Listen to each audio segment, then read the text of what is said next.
Good evening. It is 5:30, and at this time, I'd like to call our Teaching, Learning, Equity, and Pupil Services Committee to order.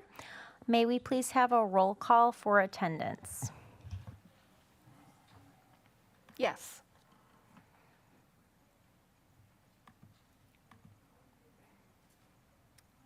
Joanne Winfield, Here.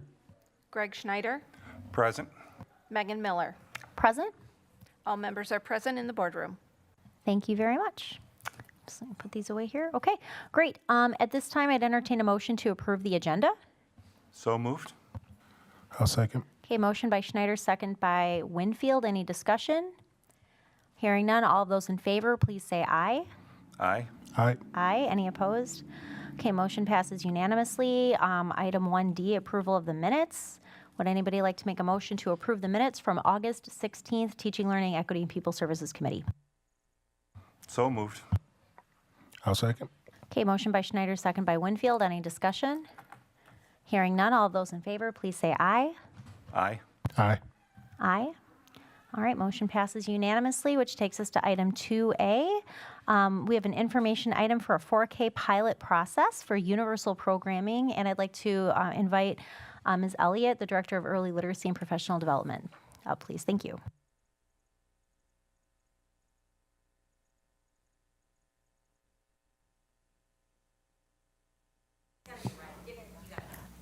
Good evening or good afternoon. Just wanted to come to the committee and just give a little update about our 4K pilot that we have going on. So I'm Rochelle Elliott, Director of Early Literacy and Professional Development. And there we go. Little preview before we go on to talk about the pilot. We've had all-day 4K programming since 2013-14, and so our current 8th grade students were the first ones that had the all-day 4K programming. Our 4K programming is a mix of play-based and academics, which means we're working on literacy and math skills and foundational skills, as well as giving them time for educational play. So when somebody says, is it play-based or academic? Our 4K is both of those components. We also have a strong family engagement and outreach component because that's also required per DPI. We use the Wisconsin Model Early Learning Standards, 5th edition. Currently, DPI is updating those standards, and we're hoping to have new standards next year. And we have been using the Creative Curriculum, 5th edition, since 2015-16. So the pilots that we are looking at, there we go. So we are quite a bit out of our cycle, and we needed probably a refresh of materials quite a while ago. But since then, we have been working on phonemic awareness using the Haggerty materials. We've spent quite a bit of money investing more into our educational centers like tables and kitchens, really making a very holistic early childhood experience. We've had book studies about being active and playing. We've had some behavior management with the pyramid training. We've done some DPI family outreach and engagement, and this year we're working on, with the Mathematics Institute of Wisconsin, working on early math skills. So our pilots this year, last fall, we had 3 vendors that came and did virtual presentations for our 4K staff. They were Tools of the Mind, Creative Curriculum, Guided Edition, and Frog Street. And so after the teachers looked at the pilots, we made decisions from there. Some of the things that we looked at on our criteria form, we looked at early literacy skills.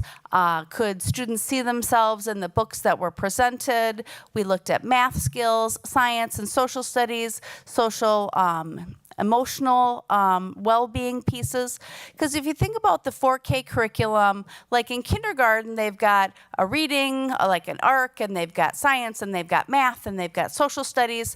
For 4K, we're doing one encompassing program. We know it may not have every component. We may have to supplement, but those are some of the things that the 4K teachers were looking at, as well as they wanted to look at usability for the materials.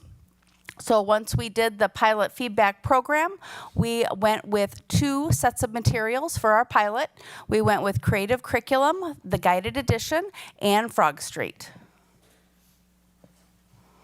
So things that we really thought about, again, was focusing on the whole child, making sure that we have assessment pieces that are embedded, but also we can turn into the Department of Public Instruction, making sure that it's dual language and it's got good usability. So you can see some of the comments that the teachers talked about was really looking at family engagement, the math component, the planning pieces, and making sure that these were materials that they are really going to love, whatever we end up choosing.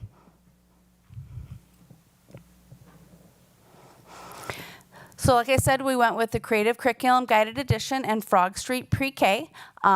Pilot volunteers were asked last April and May for their participation interest. We currently have 7 classrooms at a variety of different schools. The pilot materials cost between $3,000 and $3,500 for a classroom set. That puts the price for the materials at about just under $60,000. Whatever pilot we do go with, we have already purchased 3 or 4 of the sets of materials, so that will make that a little bit less. We'd like to have a decision by April so we can implement next school year for the 23-24 school year. So questions about our 4K pilot? Thank you so much for your presentation, and thanks for taking the time to put that together. Do committee members have questions, comments, reactions at this time? I just want to say great job. I remember when my kids did 4K, and it was this amazing program. It's good to see that we can bring this back to make it like all day. I know that's something that boys really need, so I really appreciate you. Thank you. The 4K program has been very beneficial for families in the community. And so we're really excited to have some really high quality materials. Somebody had asked, like, do you care which one you go with? And I really don't. I think they're both high quality materials, and so I will be happy with whatever the teachers end up deciding. I'm good with both of them. I feel like this is a win-win situation. No questions, just thank you for the presentation. Thank you. I did have a couple, so I want to also thank you. And I have a current 4K student and have had 2 others go through and also have want to sing the praises of the program. It's wonderful and very appreciated. I did have a couple questions. I noticed that one of the comments from the teachers during the vendor presentations was about the curriculum not providing a dedicated time or lessons to teach phonics and math skills. So is that something that the current practice is to have that specific time? And can you elaborate on why? And I'm sure there are good reasons, so I just want to give you an opportunity to share why it's good to kind of weave that in, or what the alternative is to having that dedicated time. So many programs have different philosophies, and one program does have a philosophy that it kind of has a book, and it says here, go through and take a look at these literacy practices, and you put them in. And it's not as explicit. It really looks at teachers using their professionalism and doesn't necessarily lay everything out. And so some educators find that frustrating. They would like to have some things laid out very explicitly for them to teach. Got it. And I really appreciate building. Oh, go ahead. I was just Sorry, Go ahead. I didn't want to. I'm sorry, I kind of tapped you there. Teresa Mortek here. I just wanted to also add that when we were talking about that, and kind of some of the work that Rochelle's been working on already was really developing phonemic awareness. We know that striving readers, specifically when you identify what those gaps are, that oftentimes it's phonemic awareness. And so ARC, which we adopted, goes to K5. It doesn't have a K4 component. So how we supplement that and write in something that's really an explicit, systematic piece that we can bring to the fold to prepare our kids and be poised for K5 is a component around phonemic awareness, right? And it's sounds-based approach, and that's what the Haggerty is. And what's nice about that is it's structured lessons, and it's fairly inexpensive. It really isn't that costly of a piece, and we're already experimenting and supplementing to do that. So that's another piece that'll come into the fold when, whether we land on, sorry about that, Frog Street or Creative Curriculum. No, that's awesome. And what I was going to say, and I'm sorry that I didn't see that you were jumping in to speak, so I apologize for interrupting. No, I love the idea of increasing the professionalism of our teachers in implementing this, and I think that's why I wanted to I wanted to give you an opportunity to address it, and I think that's why I figured that's what you were going to say, and I'm happy to hear that. We've gotten a lot of feedback from our students, like, I'd rather have my teacher teach me the way I need to be taught, and, it's very important at those fundamental levels as well, so I just appreciate that, so thank you. Kind of on that point, like, there's really not like a silver bullet curriculum, and I also just appreciate that approach that you're taking, like, let's see what works best for our instructors, because, and I just kind of want to segue into, is there guidance and support, like, with either of these curriculums to kind of building out, like, that self-efficacy in students and sort of the building up the self-attribution, I guess, at a young age? Because, like, I know a lot of our kids, especially with trauma, like, they come in with, like, kind of a deficit mindset about themselves as people and as learners, and I was just kind of curious if there is an element to that at all in our professional development and in guiding how we implement that curriculum. Both of them do have some SEB, social emotional behavioral aspects to that. They are also doing quite a bit to put more of those lessons into the curriculum. So then we'll take a look at, because we have purposeful people that we're doing some materials with, and seeing how both of those come in line. We know that not one set of materials is going to be everything that we need in every department. And so we know that we're probably going to have to supplement in somewhere, and we're ready for that challenge. No, I appreciate it, and thanks for having that on your radar. Again, I don't think there's any other questions or comments. Thank you for taking the time to do this work and to get that feedback and to present to us this evening. Thank you. Have a good evening. You too, thanks. Okay, let me just run through. I'm sorry, Dr. Anderson, did you have anything? No. You're good? Okay, cool. Okay, so that takes us to item 3A, our action items, first being the instruction partners contract, and it looks like we're gonna hear from Ms. Moratek. Thank you so much. Yeah, good evening again. This should be pretty brief. We were very excited to be recipients of a grant from the Department of Public Instruction. Again, that aligns with our high quality materials work that we have been working on over these past couple of years. And so in concert with that, we are working on our year 2 contract with instruction partners. And we started that work last year, and then this will be a carryover. So when we started those conversations, we also were approached by the Department of Public Instruction just because of those ongoing relationships and work that they know that we've committed to in Beloit. And we were invited to write that mini grant application. And so with this opportunity, we will do a year 2 contract with instruction partners. And the reason why I'm really just coming to the committee tonight is to ask for action for that approval and then for it to go to the consent agenda tonight. At the end of the day, it's a braided funding, so there will be the DPI grant for around $143,000. The exact amount is in the description. And then instruction partners believe so much in this work that they've been doing with us. They're using grant funding that they have from the Kellogg Foundation to add another $30,000. So it reduced the cost for us. It's around $6,700 that'll come out of our department. And this is really focusing on ELA and mathematics, which we know that we want to really dig in and see outcomes. And so specifically, we already have high quality materials, as like if you go into ed reports, when we use that phrase, high quality materials, like what does that mean? That's what we're talking about. And so we have Springboard in the secondary, and so we've been doing that work, but what Instruction Partners is doing is something that's called unit internalization, and that idea is really digging deeper with teaching staff into what are the standards and what is the lesson lending itself to, and as you're teaching it, if you take a step away from some of the lesson, have you also unintentionally taken a step away from the true expectations of the standards and what they're asking our kids to perform at. And so that work is really important. They will be coming in to do conversations with staff, videotaping. It's a collective piece. And then also our math work. So our STEM director partnered with them last year to help inform the vision of mathematics in Beloit, and then also to guide that adoption process. And as you know, we're in the middle of that pilot. So then that'll be complementing that work and then digging deeper into making a selection. And they have some instructional like guidance tools that you can use.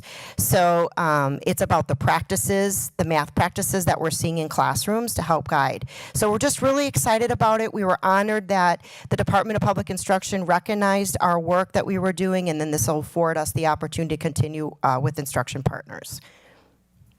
Thank you so much for that explanation and presentation. You're welcome. Board members have any questions, comments, or feedback? Looks good to me. It looks good, and congratulations on the grants to help support this program. Yeah, I always want to, it's a little broken record of me, but anytime a grant, especially of this magnitude, comes up, I want to just take a moment and just recognize that I know it's just a tremendous amount of time and energy and work ongoing to like track all those things, just to put that together. And what a gift to our district that almost the entire piece is supplemented. And I want to just praise all this work, because I mean, for the company itself also to kick in their own grant funding. And when I was looking, I was so impressed with that. That really speaks volumes to the work that we're doing and the belief in our district that it's inspiring from all these different areas. So no, thank you.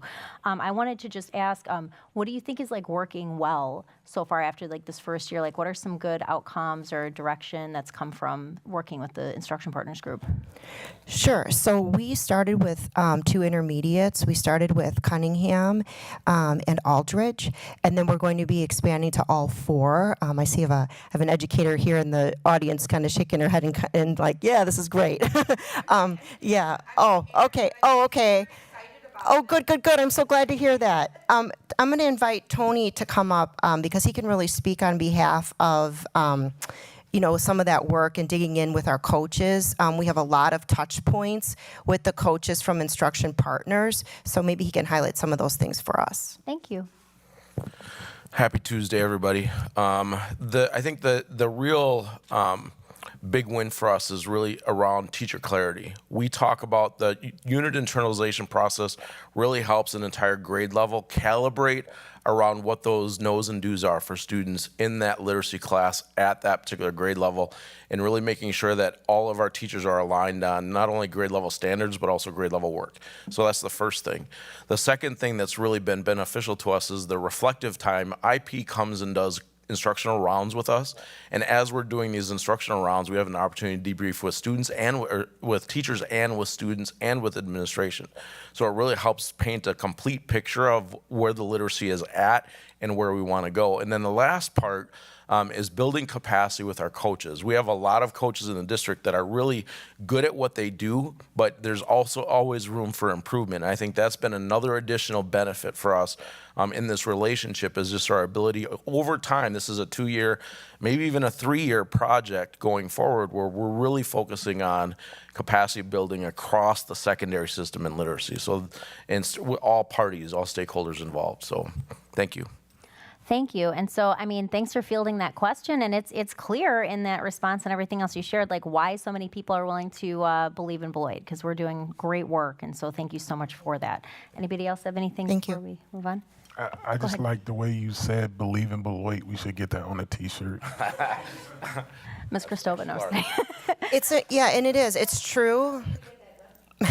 It's true. It's important to recognize that Instruction Partners is a national organization, and they're really they overlap with a lot of national work that's done in the standards movement in education. So you'll see people that used to work at other groups like Student Achievement Partners, ANET, Achieve the Core. So if you're kind of in this subculture of curriculum and instruction, like my director Tony and I are, these are the cream of the crop kind of people. And just for them to really have an interest in Beloit and to invest their time and energy is really an awesome thing. So I really was grateful, and it's also shows the work that we established with the Department of Public Instruction, because Department of Public Instruction first partnered with instruction partners. And districts, the top five largest districts in the state, did some work with them. Once we developed that relationship, then when we moved on, the Department of Public Instruction said to instruction partners, hey, there are some people that have really invested in this work. So then instruction partners reached out individually to those districts. So this is kind of a carryover from the original work that we did with the Department of Public Instruction. So it just is an honor that they're here for us, and they have really worked with us to come up with an affordable budget to work within. So again, thank you, and just asking for the motion to move this to the consent agenda this evening. Thanks again. Thank you for your comments, Board Member Winfield. At this time, I'll entertain a motion to recommend to the full Board of Education the Instruction Partners Contract Agreement using braided funding. So moved. Second? Okay, motion by Winfield, second by Schneider. Any discussion? Just thanks again for being superstars. All in favor, please say aye. Aye. Aye. Any opposed? Okay, motion passes unanimously. Thank you so much for taking the time to bring this to us. Okay, the next action item is item 3B, the naming committee recommendation for naming the art hall after Bob Hauk, former art teacher. And here to present, is Ms. Carpenter here to present? Oh, sorry. Thank you, Ms. Moratek. I know that we had a brief kind of conversation and discourse at our previous committee meeting, and so we left that meeting with time to, ask questions or to reach out. And in our typical cadence of meeting, now we're here a second time. So I believe that original charge of that committee was asking for a motion from this committee whether or not we would name that hallway. So that's where we're at in the process. Okay, perfect. Thank you very much. Yes. Do any committee members have any questions at this time? Would anybody like to make a motion to recommend approval to the full Board of Education, naming the art wing at Beloit Memorial High School, and I hope I'm saying the last name right, I'm sorry, the Bob Hauk art wing? Hauk.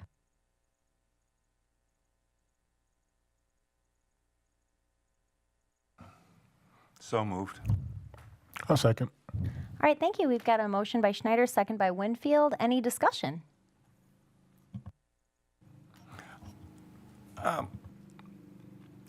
I know that throughout the history of this district, we have had many, many staff people who deserve the same kind of recognition as Bob, as we're considering here tonight.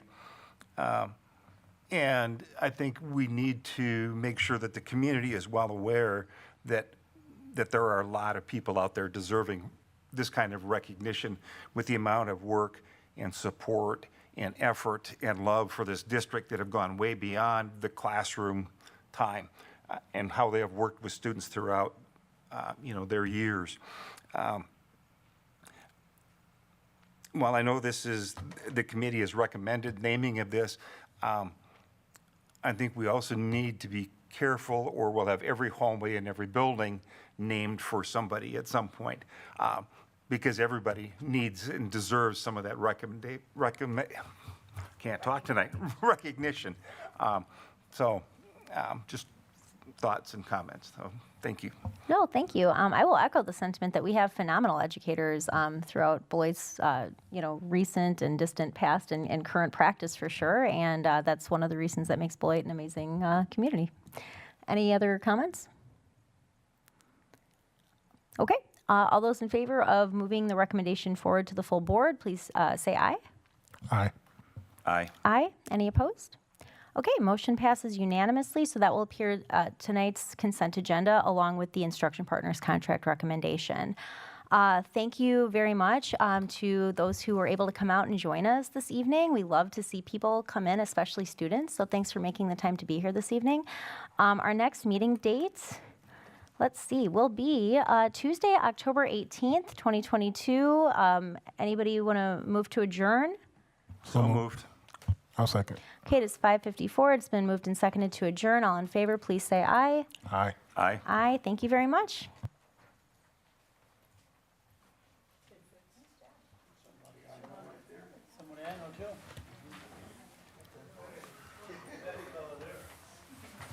thought that was Fitzpatrick.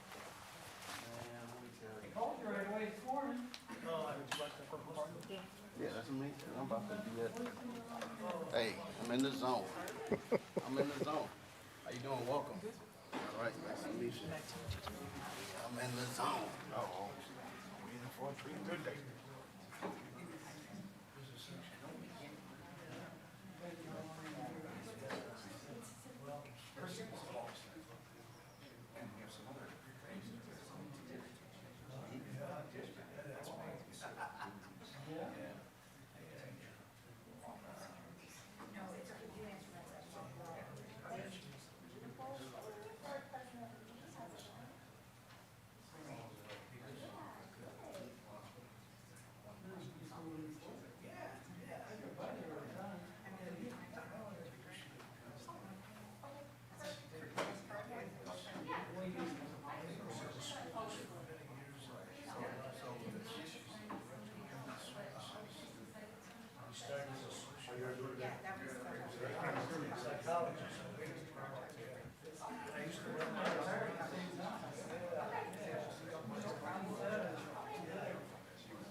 A good thing you don't have to stay for all this crazy stuff.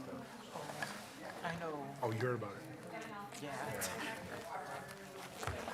Well, not to say anything, but actually, it still has yet to be 7, but I'm happy a certain someone is here by the name of Miss Pamela Charles. Oh. Oh, yeah.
All right, good evening. I'm going to call to order Human Resource Committee meeting at 6:30 PM. Mrs. Shope, could we have a roll call, please? Yes. Brian Anderson. Spencer Anderson. Present. Amy Levy. Here. Sean Levy. Present. Megan Miller. Present? Greg Schneider. Present. Joanne Winfield. Here. All members are present except Brian Anderson.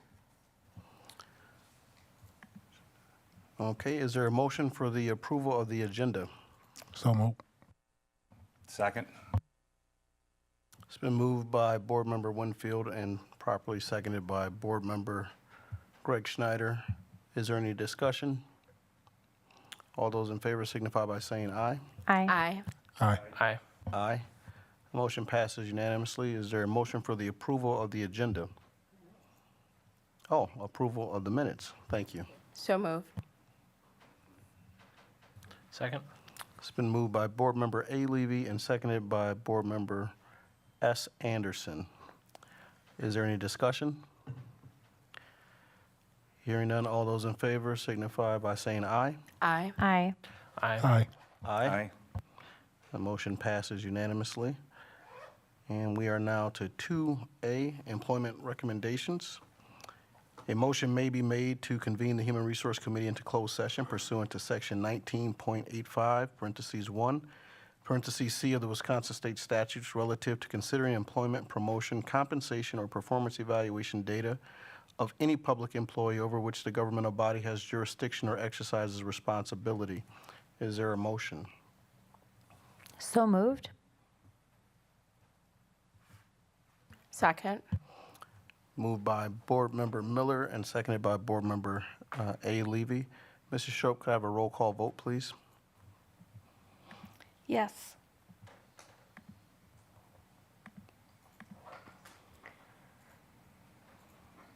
Miller.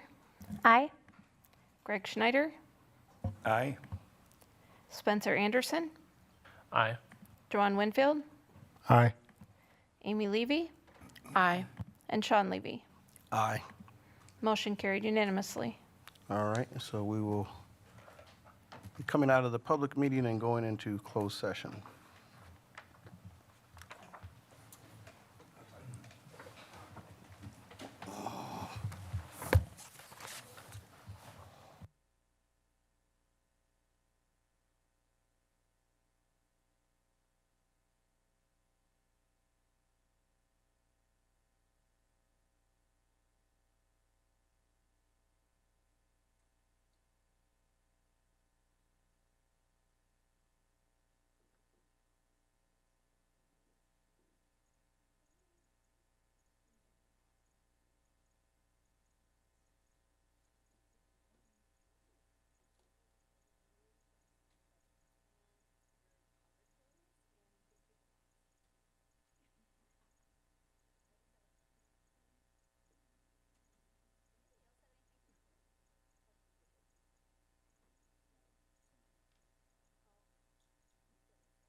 Okay, the Human Resource Committee is reconvening in public session in order to take any action if necessary on items discussed in closed session.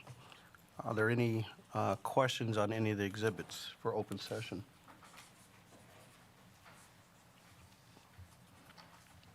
Are there any motions? I move approval of Exhibit A minus the kindergarten teacher at Converse position and with the addition of Donna Dooley's additional pay to begin on January 31st and to include the coaches portion of Exhibit B. Second? So a motion by Board Member A. Levy and seconded by Board Member Miller. Is there any discussion? Hearing none, all those in favor signify by saying aye. Aye. Aye. Aye. All right. Just because I wasn't sure. Any nays? Okay, the motion passes unanimously. All right. 3A, our next meeting date will be Tuesday, October 4th, 2022. Point of order. Oh, okay. We have item C, 2C. Oh, excuse me, I'm sorry, thank you. Sorry. Yep. Got stuck in the closed session thing. All right. Is there a motion for a substitute nurse pay increase? So moved. Second. Been moved by Board Member Miller and seconded by Board Member Greg Schneider. Is there any discussion? Hearing none, all those in favor signify by saying aye. Aye. Aye. Aye. Aye. Aye. All right. Aye. Motion passes unanimously. We are now to 3A, next meeting date. Next meeting date of the Human Resource Committee, a committee of the whole, will be Tuesday, October 4th, 2022 at 6:30 p.m. Is there a motion for adjournment? So moved. Second? Moved by Board Member Schneider and seconded by Board Member Megan Miller. Is there any discussion? Hearing none, all those in favor signify by saying aye. Aye. Aye. Aye. Aye. Aye. All right. The motion passes unanimously. We'll begin the regular business meeting in about 5 minutes.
All right, I'll call to order the September 20th, 2022 regular board meeting at 7:20 PM.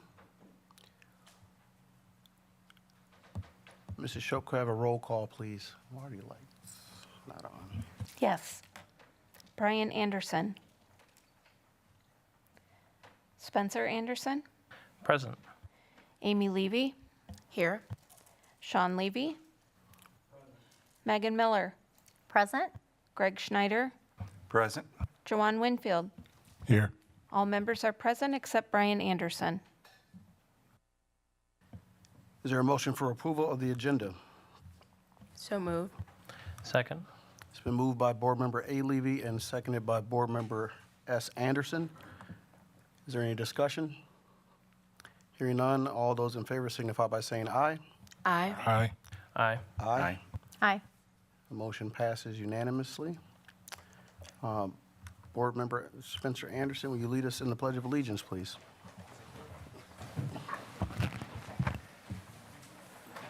I pledge allegiance to the flag of the United States of America and to the republic for which it stands, one nation, under God, indivisible, with liberty and justice for all.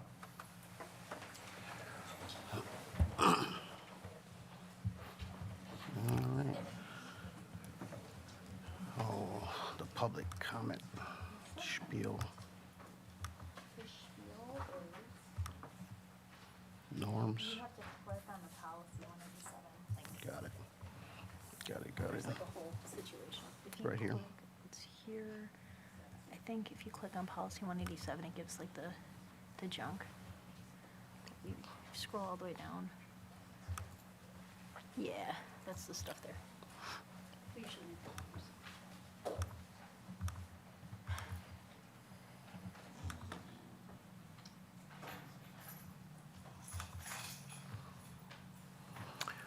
All right, we're on to public comment.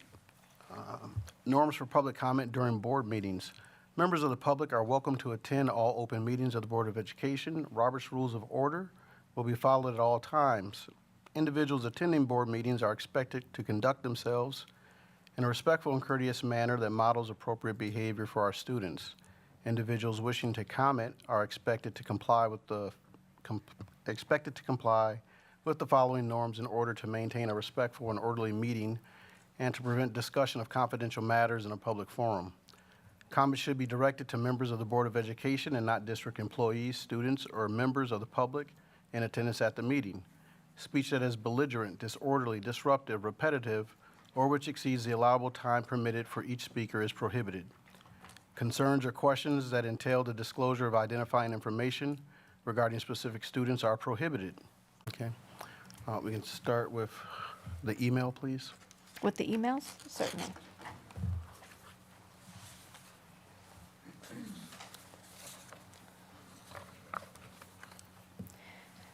The first email that I have is from Dr. Christy Cole, CEO of the Lincoln Academy. To the Beloit Board of Education, I respectfully submit the following comments in response to the WASB resolution unanimously approved by the Beloit Board of Education at your meeting on September 6, 2022. The Lincoln Academy is a K-12 public charter school in Beloit, Wisconsin. The school opened in fall of 2021 with the mission of focusing on rigorous academics, character development, and career exploration. Our goal is to provide a quality public school option for families in Beloit with the ultimate goal of graduating 100% of scholars ready to lead choice-filled lives. Unfortunately, the dialogue surrounding this resolution contained factual errors. Private charter schools are not entities that legally exist within Wisconsin statutes. Charter schools are public schools. An independent charter school is legally designated to be a local education agency and is required to provide a free and appropriate education to all enrolled students. Independent public charter schools are legally required to accept all children, limited only by the number of seats available and state of Wisconsin residency, and must meet their educational needs. In other words, charter schools are not legally allowed to exit a child based on the need for special education services. At the Lincoln Academy, we in fact welcome scholars with special needs. It was stated by by a board member that all 25 students that returned to the Beloit School District from a 2X charter school had an IEP, special education needs. While we cannot account for data associated with students who may have enrolled in other independent charter schools, a review of data from the Lincoln Academy revealed that in the 2021-22 school year, we enrolled 39 scholars from the Beloit School District who had an IEP. Of those, 3 withdrew throughout the year. One of those scholars has since returned. We were delighted to welcome that scholar back to the Lincoln Academy. In fact, this year we added an additional 16 scholars with IEPs, including 10 from the Beloit School District.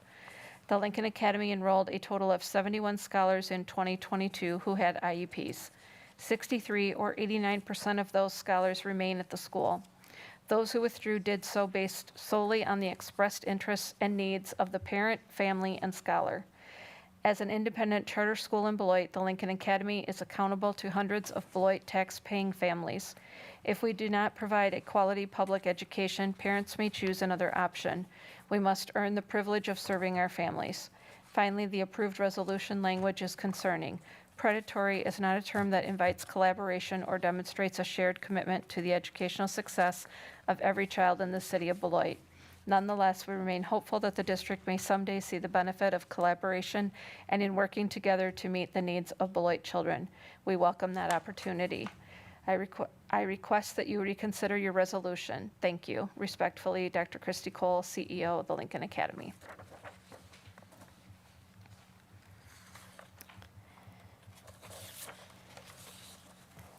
The next email I have is from Mary Heckinson. I wish to highly recommend the naming of the art wing at Beloit Memorial High School for Bob Hauk. This is a most fitting tribute. Mr. Hauk worked with the architects to design the art classroom facilities, which were beautifully constructed. He taught art classes in these facilities for many years. During his tenure as the art department chair, the number of art teachers and art classes offered doubled. A number of his students were inspired to study art further and chose an art-related career. I will always be grateful for the opportunity to work closely with Bob Hauk as a member of the art department. He was a very accomplished artist as well. I learned a great deal from him and admired his professionalism, love of art and life, and especially the dedication to his students. Thank you, Mary Hackinson. The only other email I have is yielding 3 minutes to someone who is here to speak. Okay, we'll take public comment from the audience. Okay, so I have Angie Lannon, who's here to speak on the subject of Bob Hauk and naming the art wing. And I also have then the email from Tom Johnson yielding his 3 minutes to Angie. So she would have a total of 6 minutes.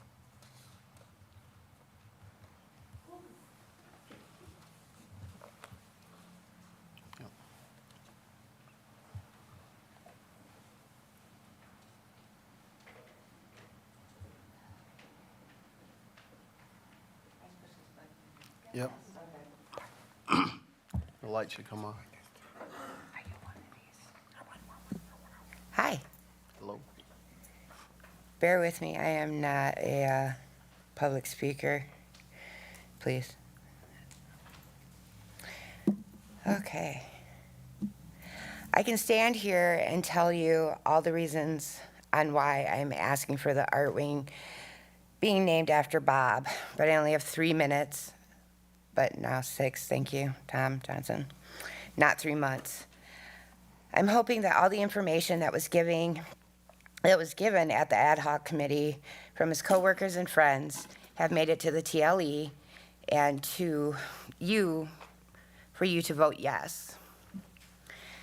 It isn't lost on me that this is an unorthodox request. We don't have money for scholarships or money to donate to the art department. I really wish we did.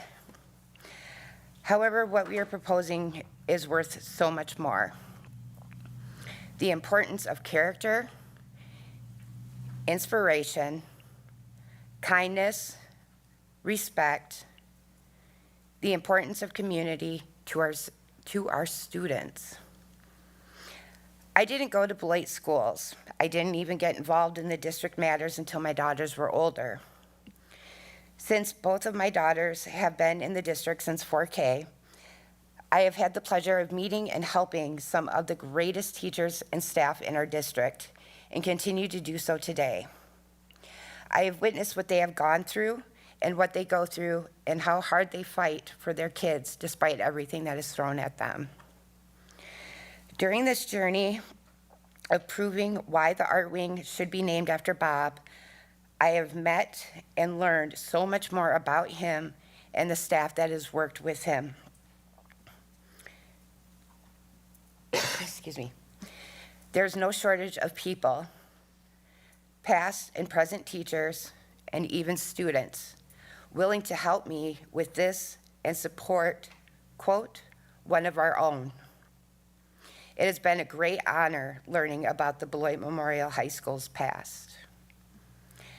When several teachers and people of the art community said, one of our own, and showed up to one of the ad hoc committees, I'm not gonna lie, it took everything I had not to cry.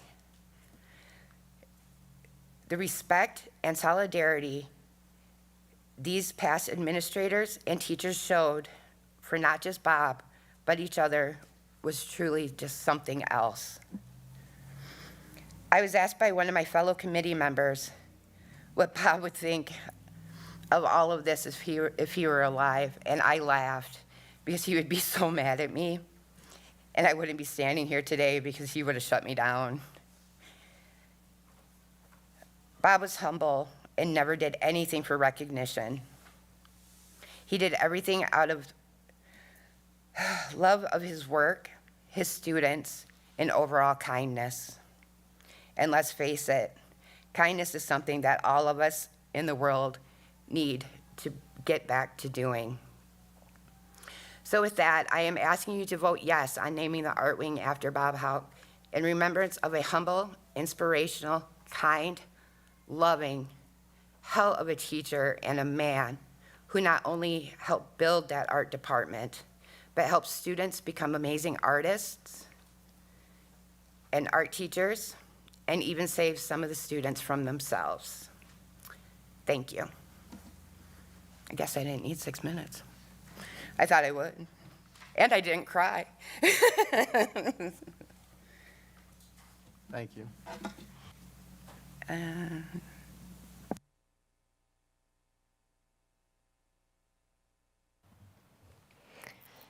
Okay, the next person I have is Sam Evert regarding the performing arts in our schools.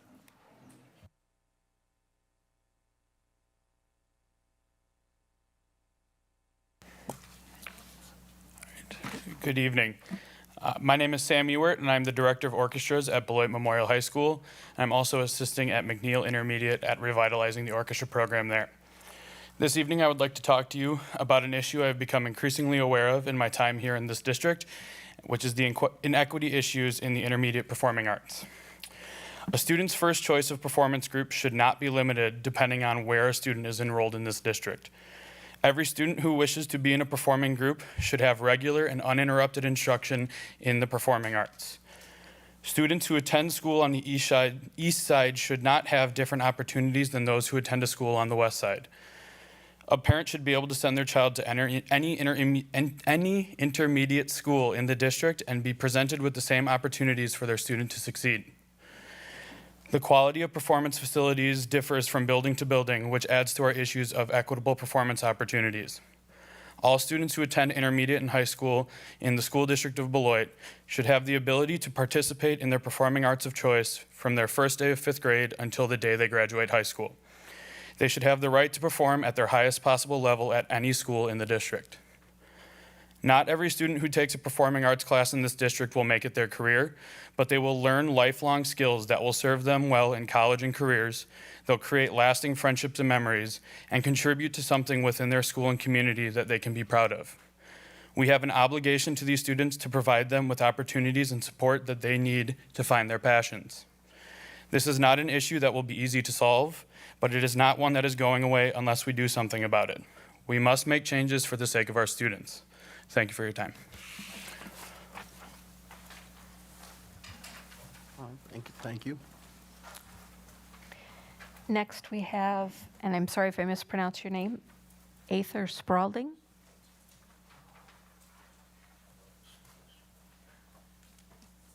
Hi, good evening. My name is Aether Spradling, and I attended Aldridge Intermediate School, and I'm now involved in the theater at Beloit Memorial High School, but I have been in choir and band at some point in my intermediate and high school experience. Let's begin with the fact that students involved in the performing arts consistently score higher in math and reading assessments. Nothing I say after this actually matters if you don't accept that fact, so I will say it again. Students involved in the performing arts consistently score higher in math and reading assessments. In fact, consistently, the top 10% of students are involved in some sort of performing arts program. So why are we allowing our performing arts programs to fall into complete disarray? Currently, there are no permanent music staff at the teaching positions at McNeil Intermediate School. They currently have artists and residents filling those positions. Some reports have indicated that these are the drum corps experts, and the students with non-percussion and non-brass will not be given instruction. Students have come home reporting that they have been told that they will not be allowed to play a woodwind instrument, such as a clarinet, which I play, saxophone, or flute. This has been reported to Chris Behrens through email by multiple parents.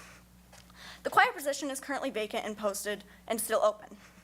Sam Ewert, the orchestra teacher at Beloit Memorial High School, has gone over to McNeil to help out as a 0-hour offering for orchestra.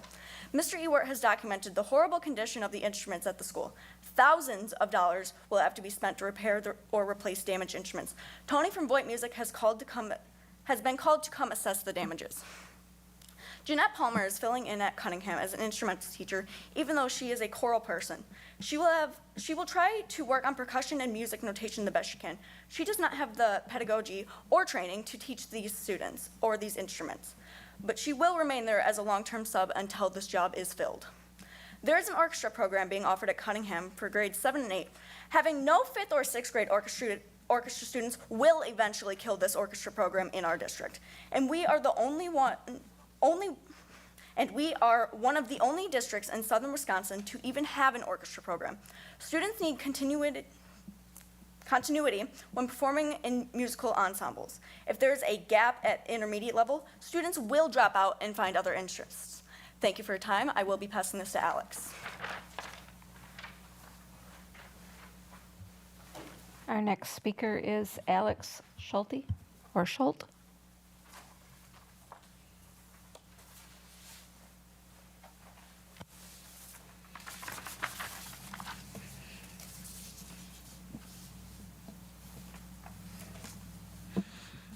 Hello, my name is Alex Schulte.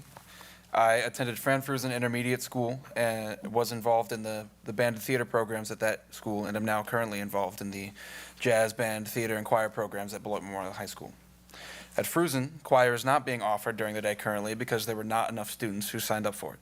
Instead, Ms. Johnson is now offering it as a 0-hour class before school, insisting that if she wants to run her class, it has to essentially run as a club.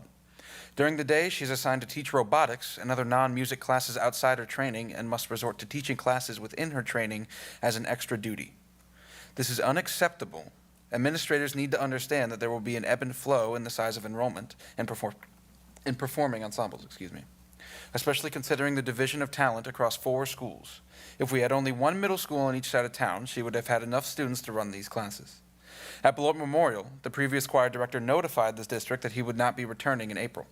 The position was posted internally only for months, then posted on Frontline, which nobody uses for job research.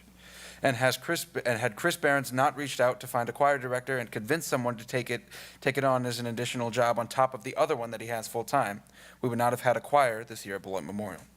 Fundamentally, the offerings at each intermediate school need to be the same for student equity regardless of numbers.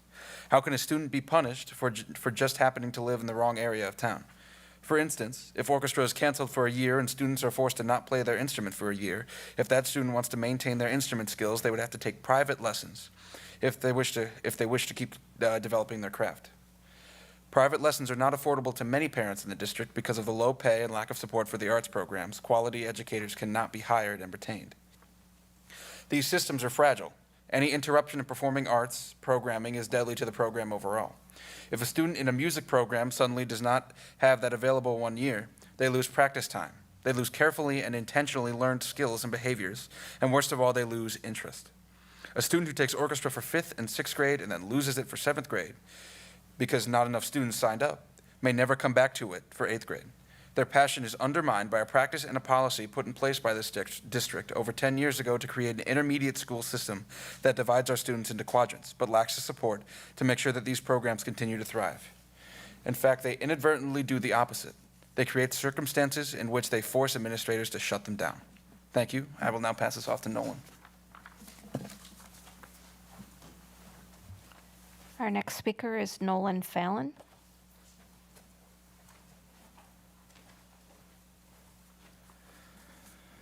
Hello, I'm Nolan Fallon. I attended Fruzen Intermediate School for Band, and now I'm in Beloit Memorial for Band and Theater.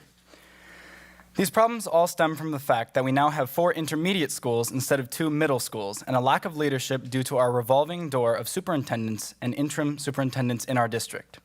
When we went to the intermediate model and split up our numbers for music in our schools, those of us in the performing arts knew that this would happen and warned that this would happen. Ever since we went to the intermediate model, our schools have been scrambling to get instruments distributed across the school district between 4 buildings instead of 2. Staff are forced to split instructional time between 4 different buildings with 4 different principals who are each given autonomy in running their buildings differently. When we were all sold on this intermediate model, we were told that it would be the best for communication and parent involvement. It would improve our test scores. It would build relationships. Has it done any of that? Have we studied any of that? I see a lot of teachers leaving the district, and that has been going on long before COVID and the current teacher shortage. The high school orchestra and choir position has been a revolving door ever since John Pickert and Cheryl LeCarey left. The choir position at Fruzen has been a revolving door ever since Fruzen opened, but most of all, I see a revolving door of leadership. I see a revolving door of superintendents in our district. I see test scores lower than ever. Where are the benefits of this intermediate model? When will we realize that the intermediate model is a failure in every single way? And now it is destroying our performing arts programs. On top of that, we have scheduling issues in which different principals will not schedule our music programs with any amount of priority. This is stressful on teachers, as they are then also forced to compete against each other for numbers in order to keep their program running, or who will get the 5th grade class this year. Thank you. I will now pass this off to Callista. Our next speaker is Callista Wright.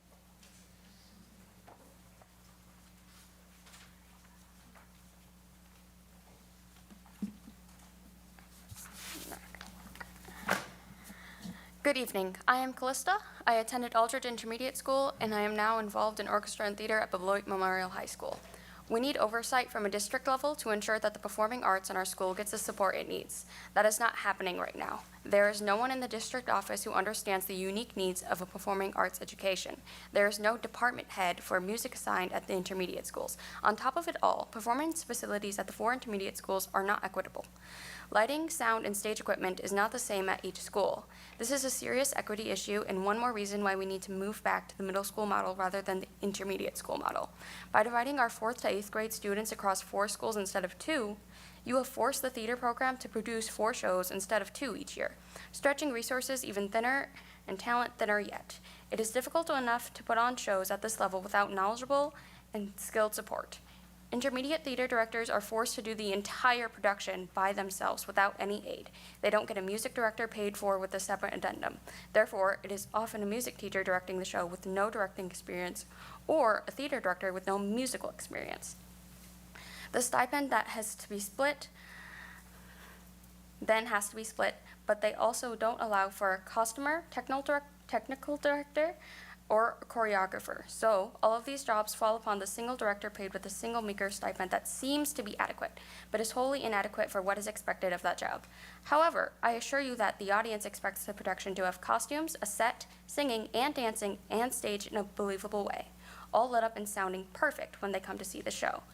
Who ends up doing these jobs? An overworked, undercompensated teacher who is just trying to put on a show without any support or assistance. If you want to pretend that the teacher assigned to this duty is capable of directing, music directing, choreographing, costuming, plus designing and building a set, and lighting and mixing the sound on a near zero budget, all for $1,300 to $2,500, you'd be seriously delusional. Nevertheless, that is exactly what is expected based on years of experience. If that doesn't sound ridiculous to you, you might be part of the problem. By the way, that's not what the building principals pay them. Despite the school board approving that addendum, the middle schools paid the theater director significantly less, only $900 and some change, shorting them thousands of dollars for their work. Thank you. I'll now pass this off to Sophia. Our next speaker is Sophia Romero.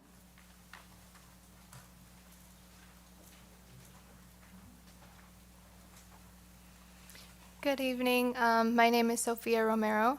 I'm a graduate from Aldridge Intermediate School, where I participated in the orchestra and theater program all 5 years. And I am now attending Beloit Memorial High School, where I'm also participating in the choir, orchestra, and theater program. If you want a program to succeed, then you must offer it early and consistently. Forcing teachers to work tirelessly after regular hours of a program for a program they feel passionately about, yet systemically ensuring that they do not receive proper compensation or support is abuse of power. Work done is work done. It must be compensated with equity in mind. Nobody questions an athletic coach for their time stub or their participation count. Why are performing arts teachers, directors, performing arts coaches forced to justify their time? The successful jazz program at the high school will become an east side only performing group, shutting out students who happen to live on the west side of Beloit because they can only play drum and bass and brass. School districts that have a flourishing art program are more attractive to people deciding to move to Beloit. Music students are often asked to be the ambassadors for the district by performing for community events and service organizations. Yet when they are in desperate need of support, administrators look the other way and say, "We don't have the money for another FTE." This is disgraceful. It's really hard to believe this district actually cares about the performing arts in our schools. You can say that you do all day, but the evidence shows a different story. You can claim that this is all COVID shutdown related or teachers' shortest issues, but you would be lying to yourselves. Because while these are serious tests of our time, they have only exacerbated the problems already present. The issues we're dealing with go back to at least a decade, if not two. We must end the intermediate school model if we hope to save our performing arts programs. Thank you.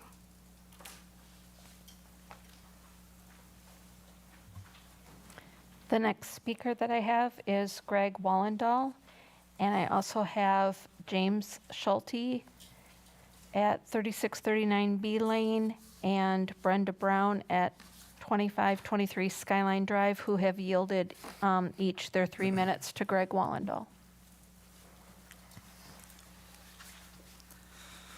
Hi, I'm Greg Wallendahl, parent of 3 students in the district. At Todd Elementary and Fruzen Intermediate.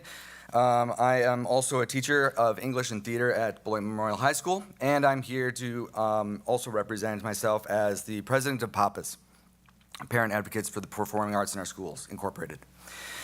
I attended,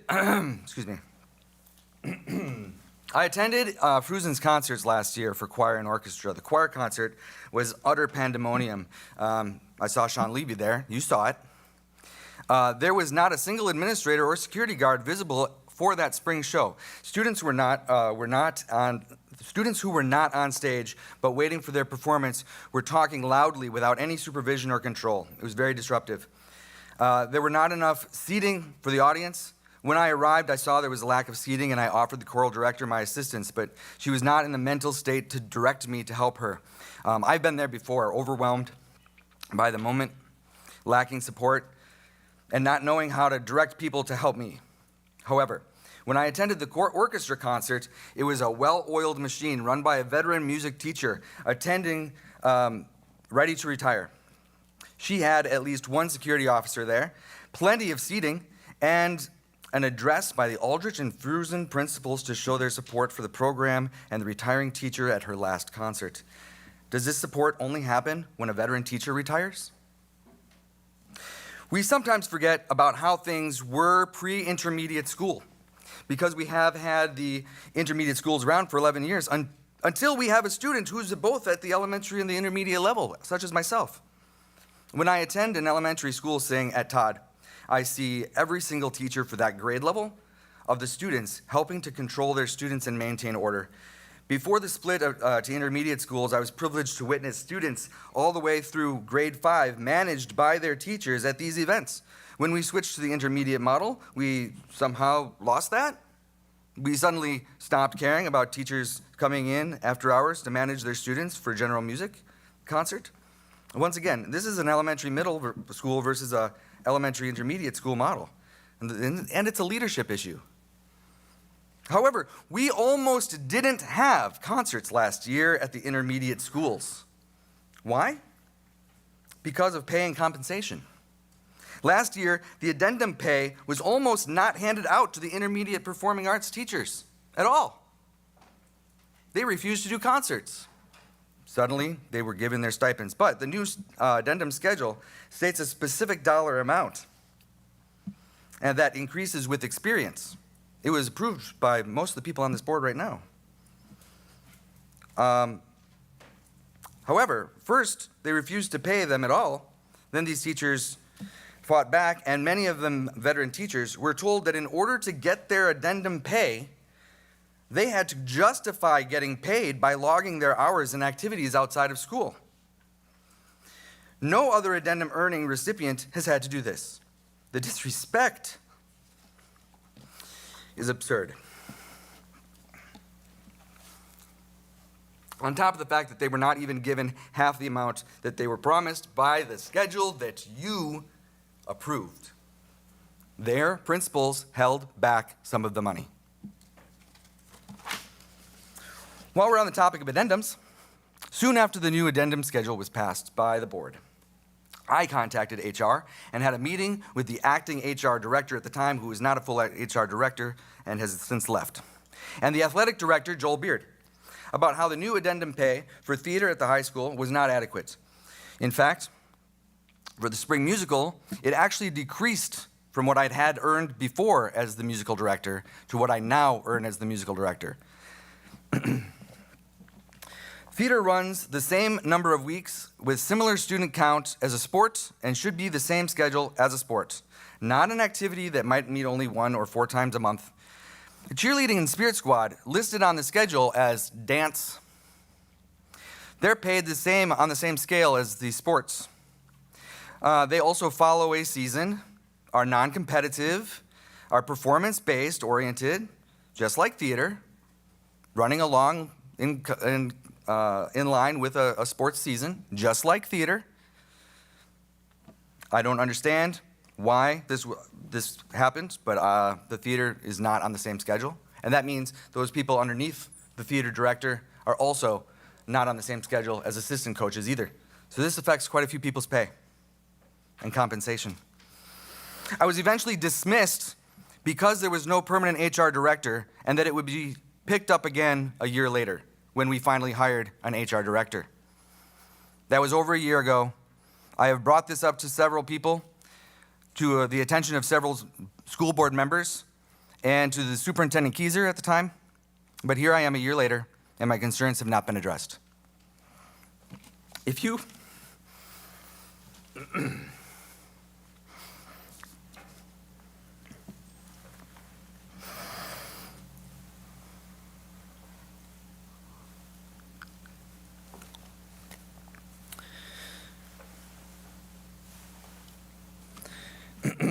if you continue to neglect the performing arts in our schools,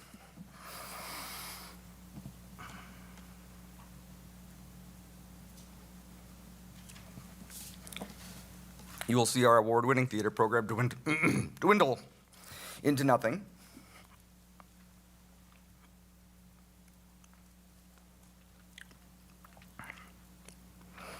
Our celebrated jazz band slip away.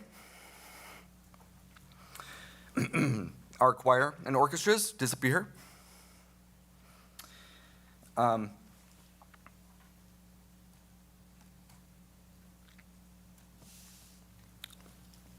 We can argue about COVID and how that affected. We can argue about teacher shortage. But we'd ultimately have to say this has been a trend happening for decades of poor leadership, unsupported staff, divided talent pools, and have resulted in poor interest levels at the intermediate schools. When will we finally realize that the intermediate model doesn't work? When will we realize that finding a lasting, assertive, effective superintendent who doesn't come in here trying to change everything, but wants to just fix what we have, is paramount to making this place a success. Thank you.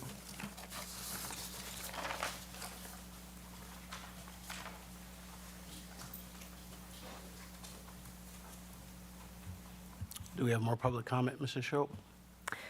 No, that is all that I have. All right, thank you. Student board report.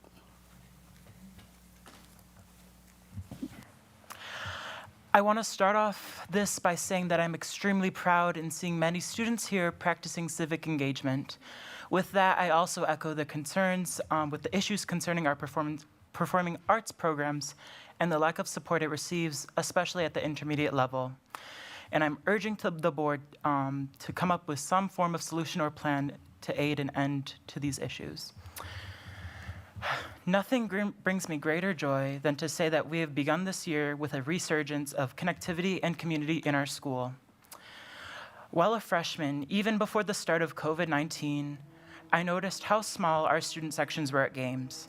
However, this year, especially at football and volleyball games, I have seen packed student sections filled with exuberant students cheering on fellow student athletes as they play. It might seem weird that I'm starting off with this, but it's my fundamental belief and philosophy that when the sense of community is strong, knowledge is able to thrive. Going back to the realm of sports, I would like to highlight some of the wins and losses from our athletics department this year. Our football team is currently 2-3, which is quite good considering that they are in a new conference. They faced arguably the best team in the conference this past Friday, in which they unfortunately lost, but still put up an admirable fight against. We are hoping they can secure 3 more victories in their next 4 games to secure a playoff spot. Girls swim, which just had a meet against Madison Memorial and Parker today, won a meet against La Follette this past Friday.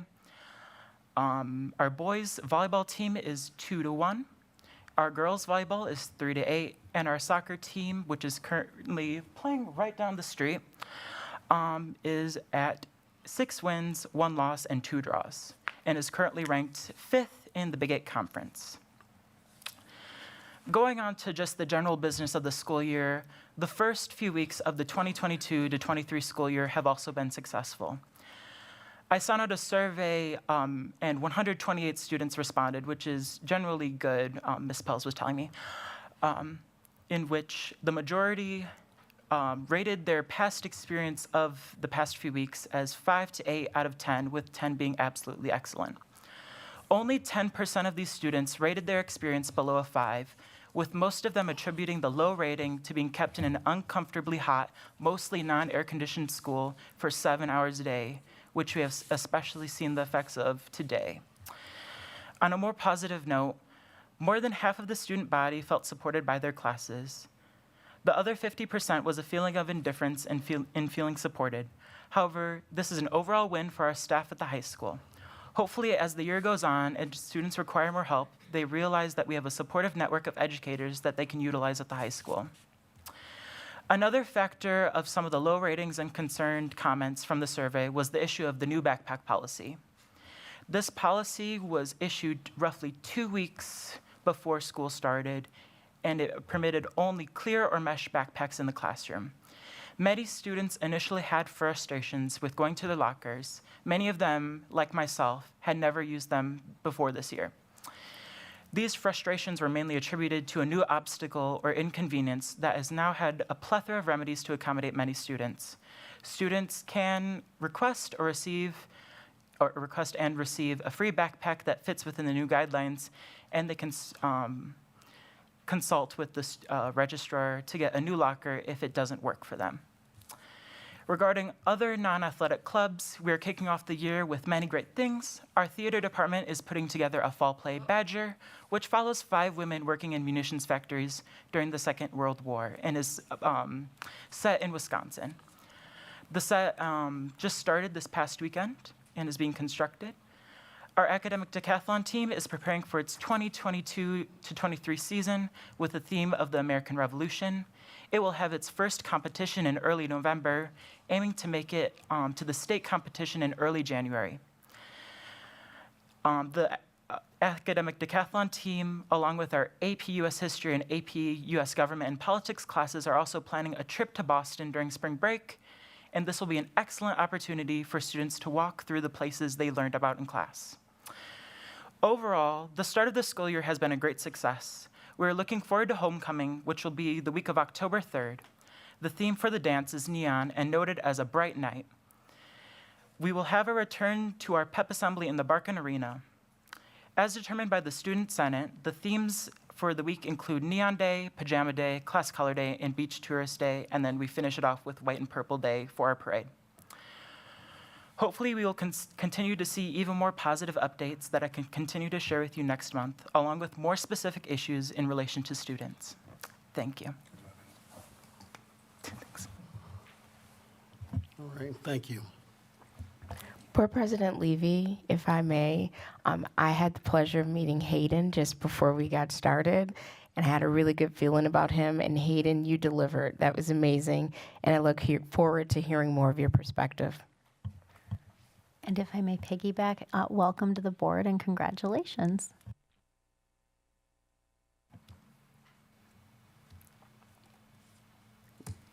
Good job, Hayden. Superintendent's report.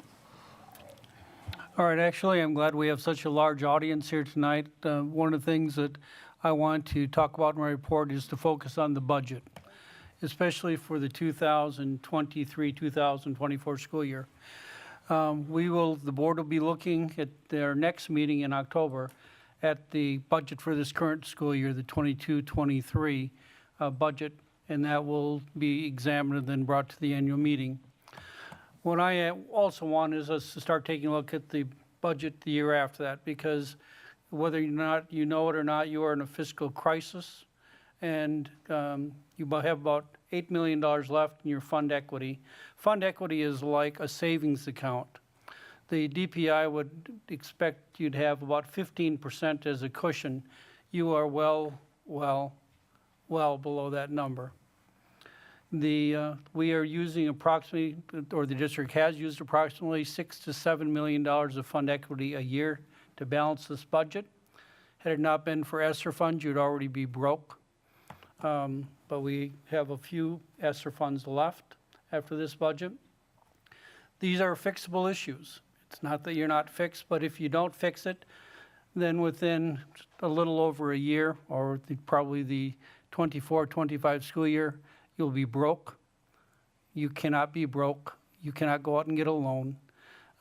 So you have time to fix the problem, but the bottom line is we need to start working on it now. You work on it by having lots of discussions with administrative staff, with staff in all of the buildings and all capacities, with the community, to try to determine what's the best way. When you're looking at coming up with millions of dollars in savings to balance the budget, you don't get that by reducing supplies and materials. You're going to have to take a systematic look of each one of the buildings, and I heard several comments about the intermediate center model, or whether or not is that a model you need to continue with, or whether or not something should be looked at. You need to look at each of the classrooms in each of the buildings to basically come up with a district-wide plan for how you can start moving from where you are to where you need to be. I'm not interested at all in how you got to this problem. I'm here. I taught finance for Madison for 15 years. Budgeting is something I have a fair amount of expertise in. So it is my, starting next month in October, I will have budget as a regular topic.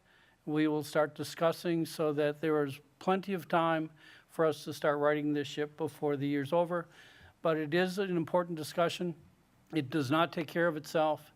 If you don't pay attention to solving the issue, you won't have a district.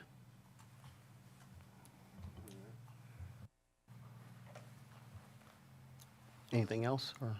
That's not what I think, you know. Okay. All right. All right. I'm a soul starter. Reminds me of that scene in Life when Eddie Murphy is the only one who can read, and he just keeps telling people all the bad news that's happening in their life. But seriously, thank you, Dr. Anderson. Board members, do you have any questions? Okay. I don't have a question, but I just want to thank you, Dr. Anderson, for your frankness. Much appreciated. So I'm going to move forward here. I'll do this from time to time.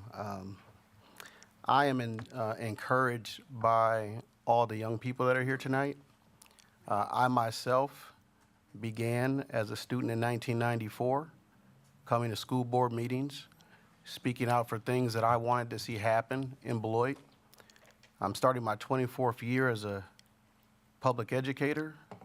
My stepdad worked at General Motors. My mom worked at the public library when it was down the hill, downtown.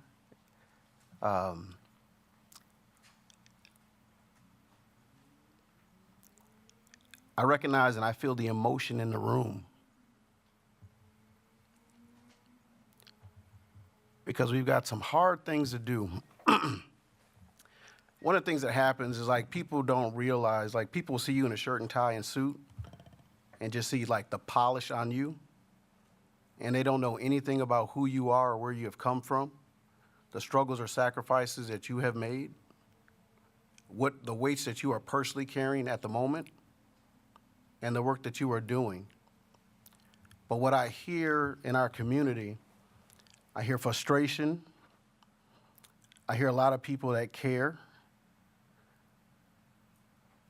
And we're working on that. Like I said, I'm a Purple Knight, graduated in 1995. Been coming to the board since 94. I'm a parent of 2 children, an 11-year-old and a 13-year-old, a son and a daughter. They're both at Frusen Intermediate School. I met my wife at Beloit Memorial High School. Been in Racine, Madison, Beloit, Columbus, Ohio, Central High School District of West Tosha. I've seen many different schools. Ohio State, Mississippi Valley State, University of Wisconsin-Madison, Viterbo. As I've worked on these licensures and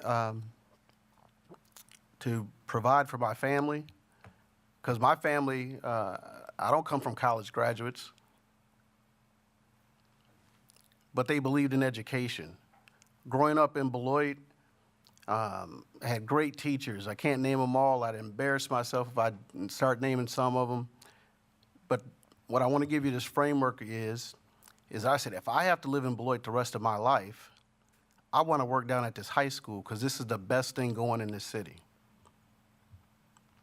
Had the opportunity to come back and work with classmates and people that taught me. And so that's the space of seeing that your community has a need, and yes, you have a skill, and you personally can profit from that skill. But I won't take my time to do this work with these fine people. You don't realize the Facebook slander and hate that these people get. We make important decisions, and we understand that you're a public figure now, but people don't even know you. They assume the worst about you. We believe that Beloit kids can do great things because you're looking at Beloit kids in front of you. People whose parents work in the district, new Beloit people that have come and worked and become a part of it. I've been a former employee in Beloit. I've experienced some of the same frustrations that Mr. Wallendahl has shared. But the thing that we have to do as a community is we are in a situation, it didn't happen overnight, and we have to begin to work our way out of that. We've had a lot of things that happened over the last years. When I hear the young people talk about things that happened 11 years ago when they are probably only 15, that you've been a part of these community and family conversations. The administrative shuffle, people coming and going, understand that. Had to make a tough decision for myself that I can't stay here. I don't feel like I could raise a family with what is happening in this district. And had to make some moves. But life brings you back. God has different plans for you. Superintendents coming and going. These are professional careers. And people have a guarantee of a 2-year contract. And they've got commitments and goals in life that they have, and sometimes they've got different situations that they're looking to get to. Hey, Beloit is a tough job. You heard Dr. Anderson and the thing that he had to say. We're in a unique situation, but we feel like we're unique people. We got a great story. All the people that make up who this city is, the different historical parts about us. My grandfather and his father, they worked at Fairbanks Morris, came up from Mississippi during the migration. So many stories that people can tell. Him and his brothers became big-time athletes at Beloit College, and he's on the state basketball championship team. We want to preserve those things. The music, the performances, all those things that make Beloit proud, that people hold up. When we say Beloit proud, we know that people around the state feel differently about us sometimes because they don't look like us. They don't experience the things that we've experienced. Whether you're white, black, Hispanic, whatever, biracial, once you leave Beloit and you start talking to people from around the state and you understand some perceptions that people have about us that are not true. But if you're from Beloit, you feel proud about who you are. You like the people that you walk past. You like that everyone's not the same. And you like that you can sit and talk with people and you're talking to their brothers and their sisters and their cousins, and you feel like a part of the family because you have watched those people. We have the strength of those relationships. We've been in a difficult situation. We've also had board members who failed to serve their full term. It's a very difficult job. I've been critical of board members of the past, but as I sit here too, there's different things, and at some point you got to make some life decisions. Everyone runs because they got opinions about how things will go, but then you have to stand here and take this public heat. You have to make these difficult decisions, trying to do what we can to make the lives of children better, to make the lives of the employees that are taking care of our children, make their lives better and honor their work. So some of the things that have happened, and I'm doing this on purpose because I want to frame this conversation. Because administrators had come and gone and board members hadn't served full terms, the superintendent had not been evaluated. We worked to make sure that we were evaluating the superintendent because that level of accountability, we want to go all the way down for feedback and improvement. We want to develop a strategic plan. What is the vision that we have? Not just the vision of the 7 of us, but what is the vision of all the stakeholders so we can point to a North Star and say, this is going to lead us to where we want to be. As a Board of Education, we started to evaluate ourselves 2 times a year using the Wisconsin Association of School Boards and School Perceptions annual board development tool because there's key work that school boards do. And when school boards do that work, their schools are better because we recognize that the 7 of us are trying to do the job that only the 7 of us can do. The job that the 7 of us were elected to do, that you all trusted us. Some voted for us, some voted not for us, but we are the ones that are here. We also begin to plan for the referenda, surveying our community. Because now that we have a vision of where we want to go, and we have we've got to fund that vision. I'm a taxpayer. I feel that for the things that I want for my children and the things that I want for other people's children and the things that I want for the children in Beloit, the ones that I see at Walmart and the YMCA and church, the ones that I've coached, the ones that I see working the jobs that they have, I don't want there to be anything that you can't have in Beloit or do. And I'm willing to pay more in my taxes. But we have to demonstrate that we're responsible with the things that we're asking for also. One of the things that's been bantied around is that our board is micromanaging. There's a balance of what roles are. It's kind of like if you've been a losing team, when you start winning a little bit, that doesn't make you a winning team. People still remember all the losing that you've done. But we as a board have been intentional to define our roles and do board development, to develop who we are and how we work with our administrators. And that's a growing relationship.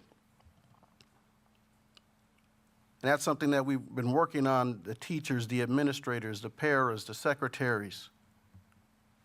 How do we all work together? Because we're all working together for the children. And as a family, we got to turn in to help each other and not just turn on each other. We've approved a compensation model to try to address pay issues that people have identified have been issues over the years. We've addressed improvements to the building, because that is very hot on the 3rd floor at Beloit Memorial High School. I've been a part of the old building when we could walk out to the river right through the back parking lot, and I've been a part of the new building. I was there during all the construction, and we smelled gas and all kind of things. We've had a successful transition from Dr. Kieser, our last superintendent, who was a team member who helped us do some things and then moved on. He had another year on his contract. We extended him. He made a choice for him. He helped us do some good things. And in the summertime, Mrs. Moratek and a lot of other people stepped up to do a job that nobody knows about. They kept the district going for us. In that in-between time, we conducted our own search to hire an interim superintendent because we know that we need help. Dr. Anderson came along and joined our team, and we're thankful to have him. Straight shooter. We're also engaged in a process with the WASB to hire a superintendent.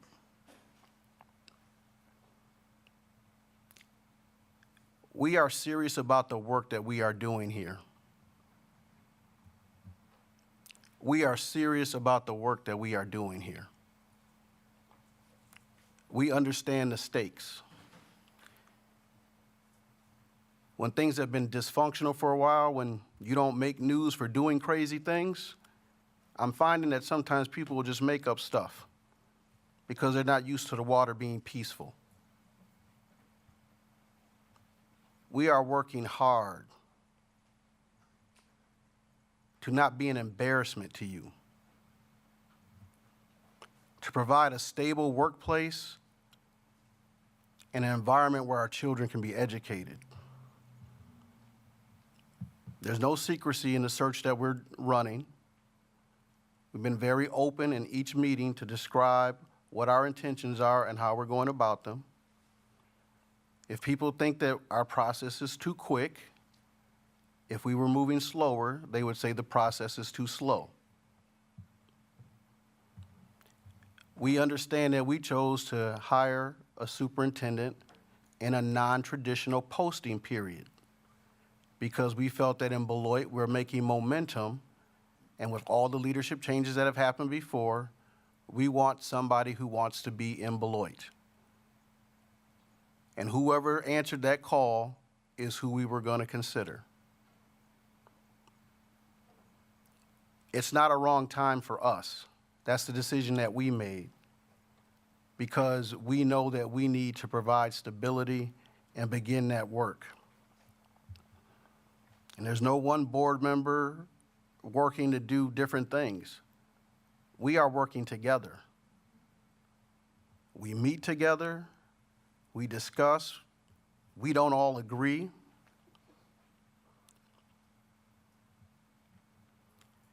And sometimes things just come down to people don't like who the people are that get to do the picking.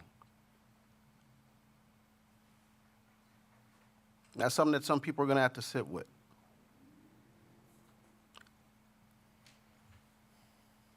We're working very hard to continue to move us forward. It's easy now for people to feel comfortable because we have Dr. Anderson, but we had an order of operations in which things had to be accomplished to get to the place where we have someone who is shooting it straight with us so we can address things. We see the passion, we hear you, we're working for you. I'm going to have Dan Nearett, our WASB consultant, speak to us about our process, and then we'll move forward. Thank you, President Levy, and good evening, everyone. And thank you for this opportunity to provide additional information to the community about this important search process. And if I could just begin by saying the following, and that is the spirit that you just heard, and this is just my reflection, from President Levy, is the spirit that has been brought to the superintendent search.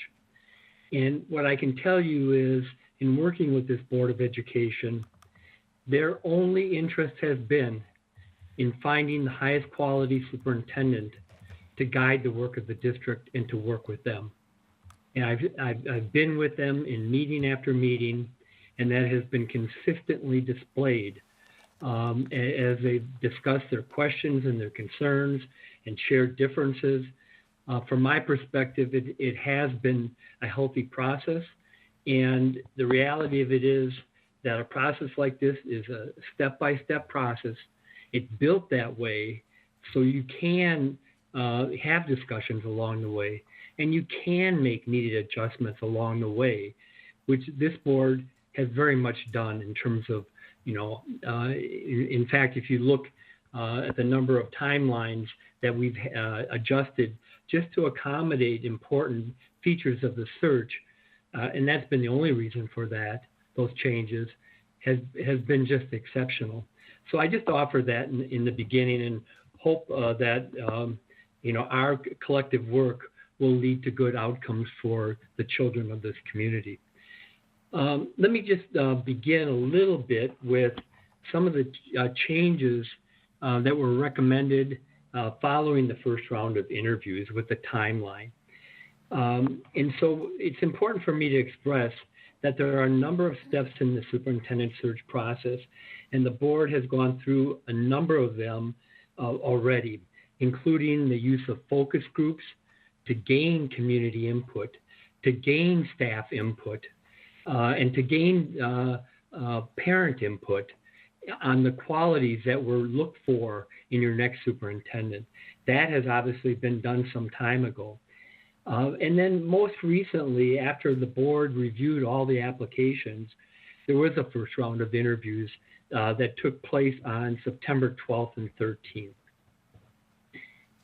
Originally, the second final round of interviews was scheduled for September 21st, but an adjustment was made in that timeline to move that to September 27th and 28th, splitting candidates across the 2 days.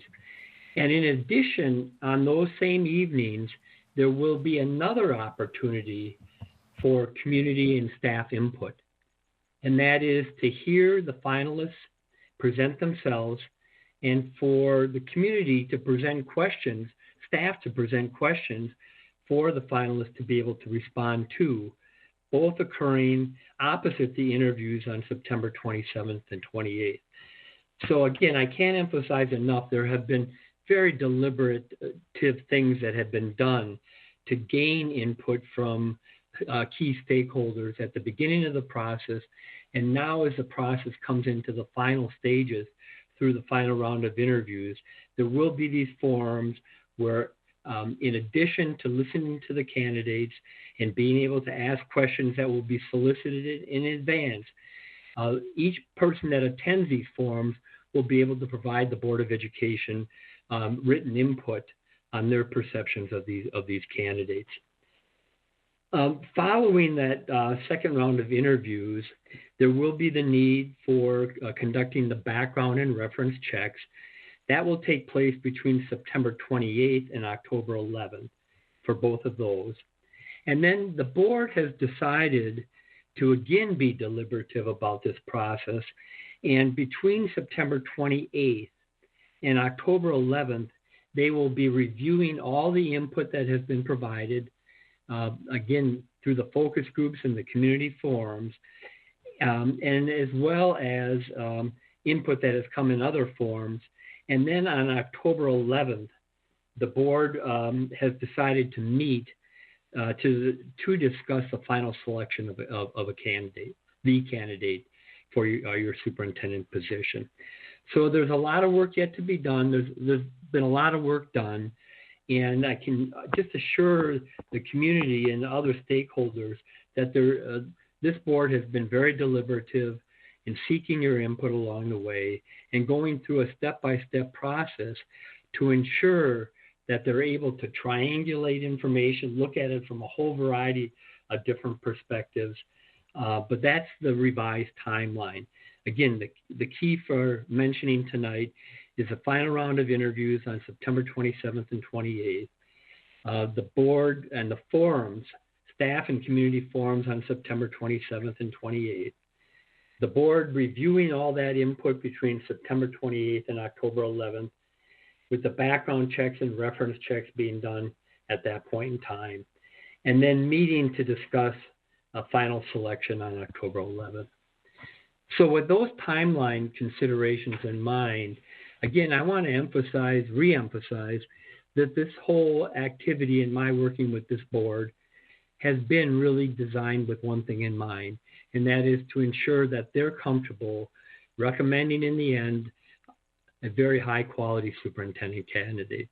And the deliberative process and the involvement parts of the process are key to being able to answer whether or not, answer for them whether or not they're at that point in time.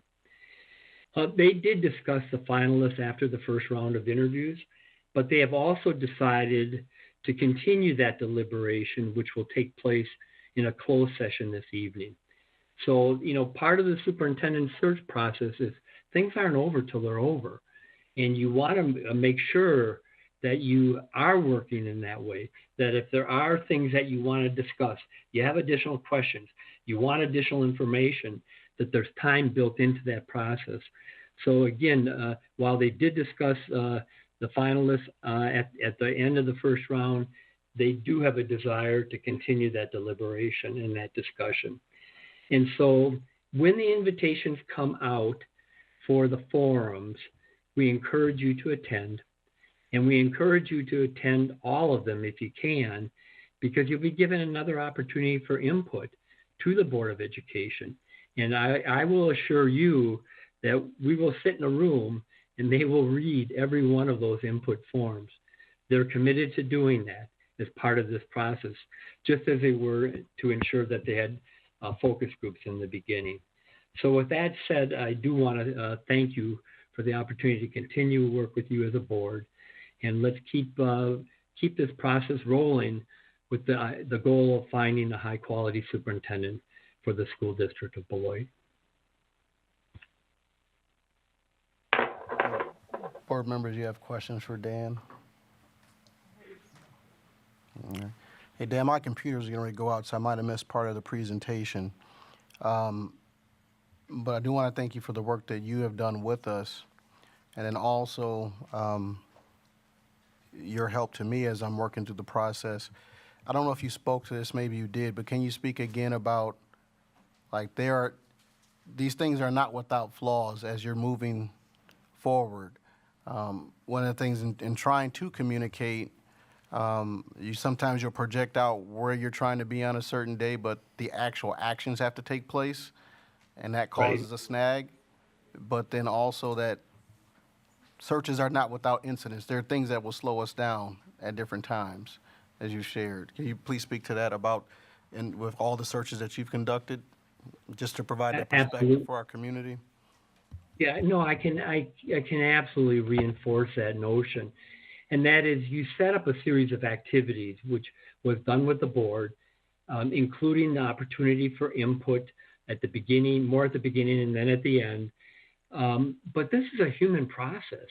And, you can't anticipate all the questions that may occur along the way, or, things may happen with a candidate that doesn't allow them to be available on a certain night. And so what I've come to find in my work with these searches is that you want predictability, but one of the things that is predictable is some unpredictability, just in terms of, the process. And it's always better, a couple things are always better to happen. One is it's always better to take a little bit more time to be able to go through a question or a concern. And the other thing is that you want to have a process that doesn't put you in a place where you feel you have to settle with any candidate at the end. You want to be able to meet the target of a high quality superintendent candidate that the board is comfortable of approving in the end. And so there are, in every one of the searches I've done, the thing is, be flexible, adjust as you need to adjust.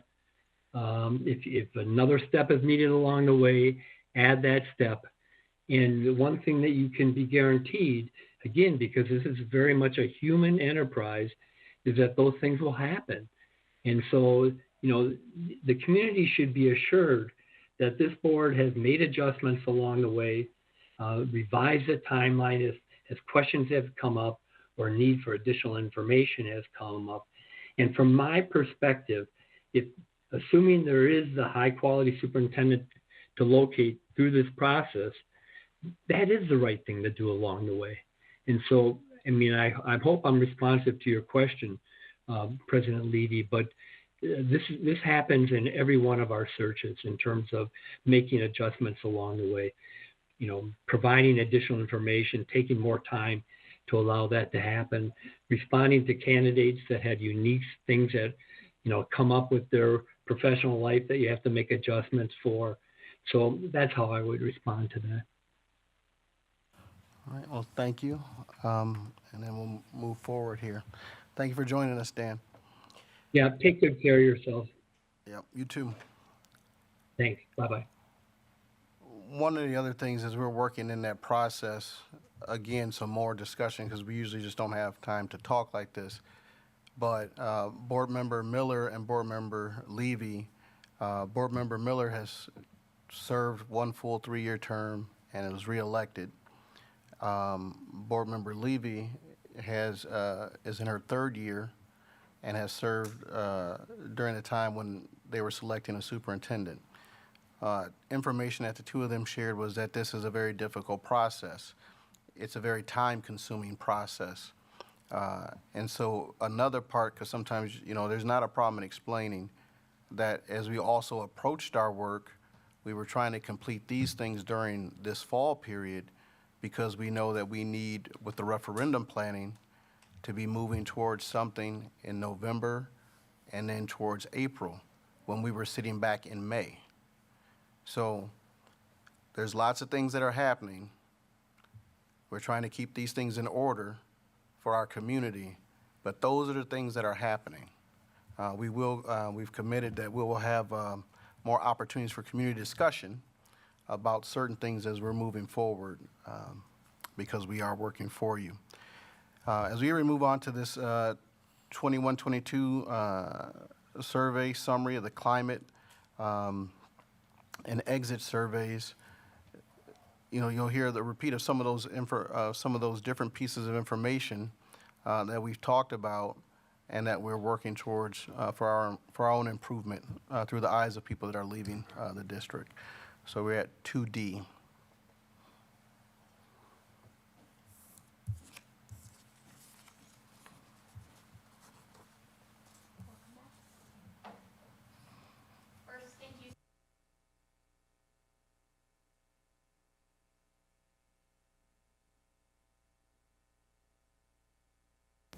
Of course. Absolutely. Thank you so much. So thank you so much for the invite back to share what we have found in the exit survey process.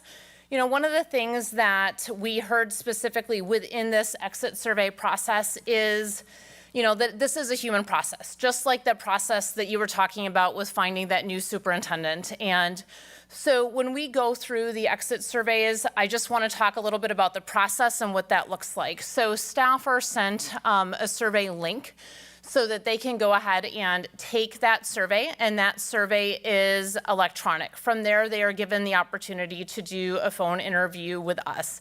And I failed to name who I was at the beginning of this, so I'm going to back up 2 steps here. My name is Tracy Shirk, and I'm with a firm called Elevated Talent Consulting. This is actually the 4th year that we have done the exit surveys, so we will see some comparative data with that. So again, as we're kind of setting the stage for what this is, I did want to name that so you knew that there is some continuity within this. So as we go through that survey data tonight, one of the things, again, I wanted to talk about is how we went about doing that. So we focused on some specific areas within that. So within those specific areas, we will talk about a summary of the exit and climate surveys. We'll talk about a review of the survey results and key insights into those results. And then we have some comparisons and trends along with some insights into some recommendations based on what we have seen from that survey. And again, we're not just looking at the exit survey of staff that have left in the 2021-2022 school year. We also did pull in the climate survey that we have done earlier. It was in January of last year. So we will see some comparison between the 2 of those. So we did look at 4 key areas of focus. The first one was focused on engagement. And engagement is essentially saying, hey, how are our employees engaged with the district as a whole? That looked at fit to role, that looked at how they're working with their manager and that team as a whole. Then we looked at the climate. So the climate of staff, which is that staff preparation and support. We looked at culture. The culture of the organization, this had to do with board and administrative leadership. And then we looked at faith in the process. Do staff leaving have faith in the organizational policies and practices that are happening within the district? So with that, let's go ahead and get insights. And so with that, we will talk about turnover data. So as I said, this is the 4th year that we have done that. So with that, we do have some comparative data looking back at the last several years. One of the questions that I get is, where are you pulling your data from? So we receive the data specifically from the district when those emails are sent out. So we get the data as to how many individuals are leaving, what schools they're leaving, and et cetera. And I will show that here in a minute. So with that, we see in the 2018-2019 school year, we had a 16% turnover rate. 19-20, we had a 17% turnover rate. 2020-2021, so the COVID year, we had a 21%. And then the 21-22 school year, there was a 13%. So what we saw this last year is up from what we saw the year before. And what I will say is when we look at the national data, that is something that we saw that did go down a little bit during the COVID year, and now it's starting to come back up. Of the staff that took the exit survey, 60.9% were teachers, 32.2% were support staff, and 6% were administrators. So we do have those buckets that we specifically look at. If we go to the next slide, which is the survey response rate, we saw an increase in survey responses this last year. So the first year we did this, we had a 33% survey response rate. I will name the year that we were brought in and hired by the board, there was a significant lack of trust that was happening, and that was why a third party was brought in to conduct the exit and climate surveys. So we have seen, that dip a little bit, then come back up. So the 2019-2020 school year was 29%, the 2020-21 was 55%, and this last year, the 21-22 school year is 78%. I'm just going to name that's significant. That's significant in the number of survey responses. When we look at our survey data, if we have a 65% response rate, we see that as valid. We see that, as those results are looking at, the individuals as a whole. So I just want to name that because that is definitely a positive. So if we go into reasons for leaving, now when we ask our survey questions, and if you go onto board docs, you can pull the full report that will have a number more charts in there that'll make your eyes go cross up on the screen. So I'm not going to do that to you, okay? So, but what you're going to see in here for reasons for leaving are a couple of items.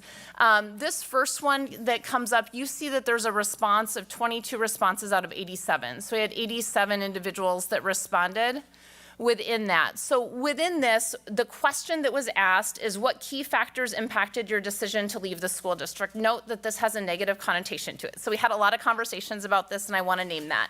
And again, I also want to name the fact that we had 22 responses out of 87. The rest of these, you'll see that we pretty much had 87 responses out of 87. So I just want to name that within what we're looking at, because we had a significant number not answer this question. So what we looked at is the being supported by administration, and we saw that 59% of individuals named that that was a very specific reason for them to leave. So when we look at that, 59% of staff were leaving because they did not feel supported by administration. Now, when I dig into that, we did not directly ask the question, is this staff at COLAC? Is this your building leadership? So I can't name exactly what that is. However, we will get into that a little bit further here in a moment. We also had individuals leave because they were moving to districts that were closer to home. Having the ability to impact students did increase a bit this year from 30 to 36% over last year. Autonomy in their position, having access to professional development also came up.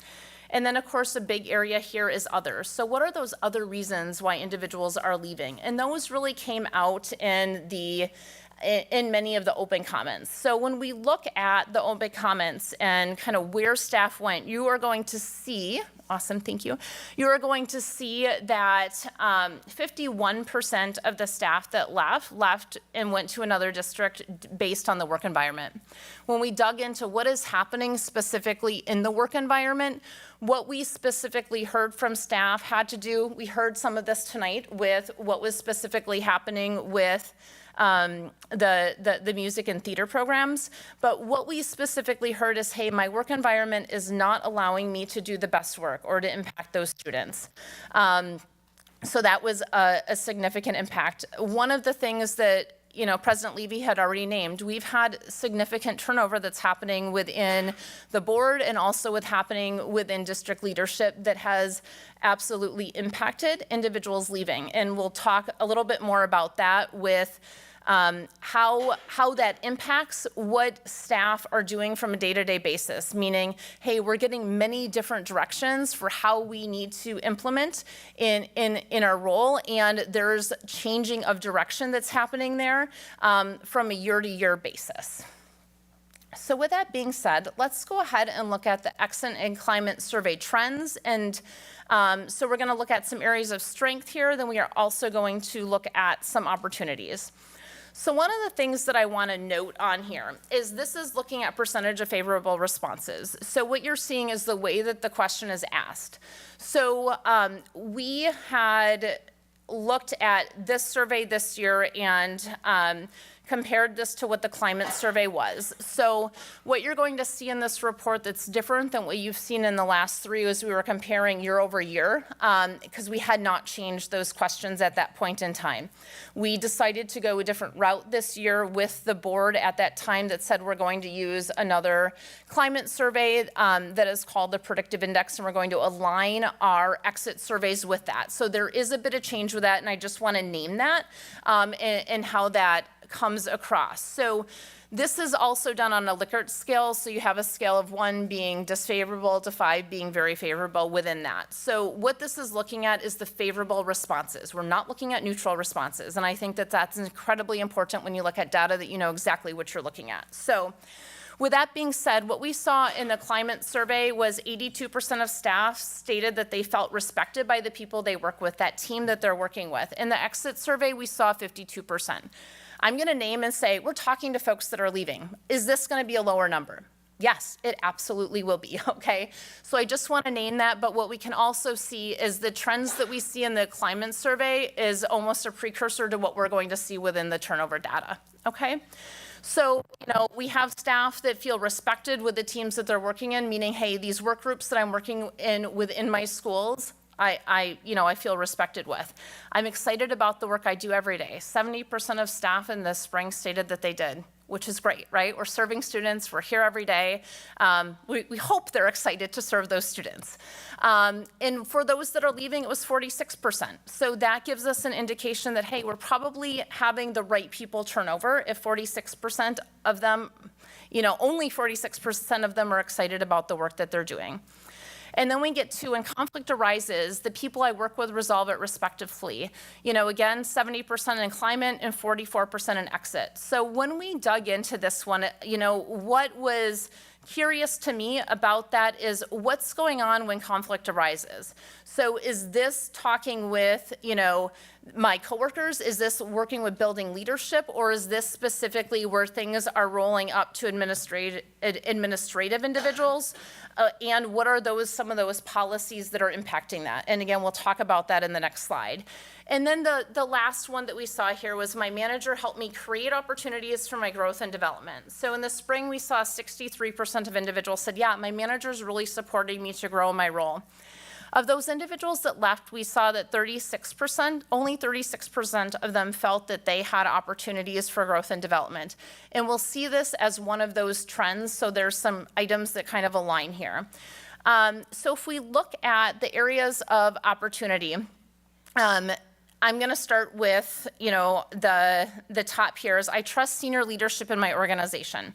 And I will name that this does not give a definition of who is senior leadership. So I want to name that because I'm big on definition, and we want to be able to look at what that is. So within senior leadership, when we looked into what that was specifically named, I can guess at what that is, but I don't have that for sure. So we will name that for sure in this next climate survey that comes out.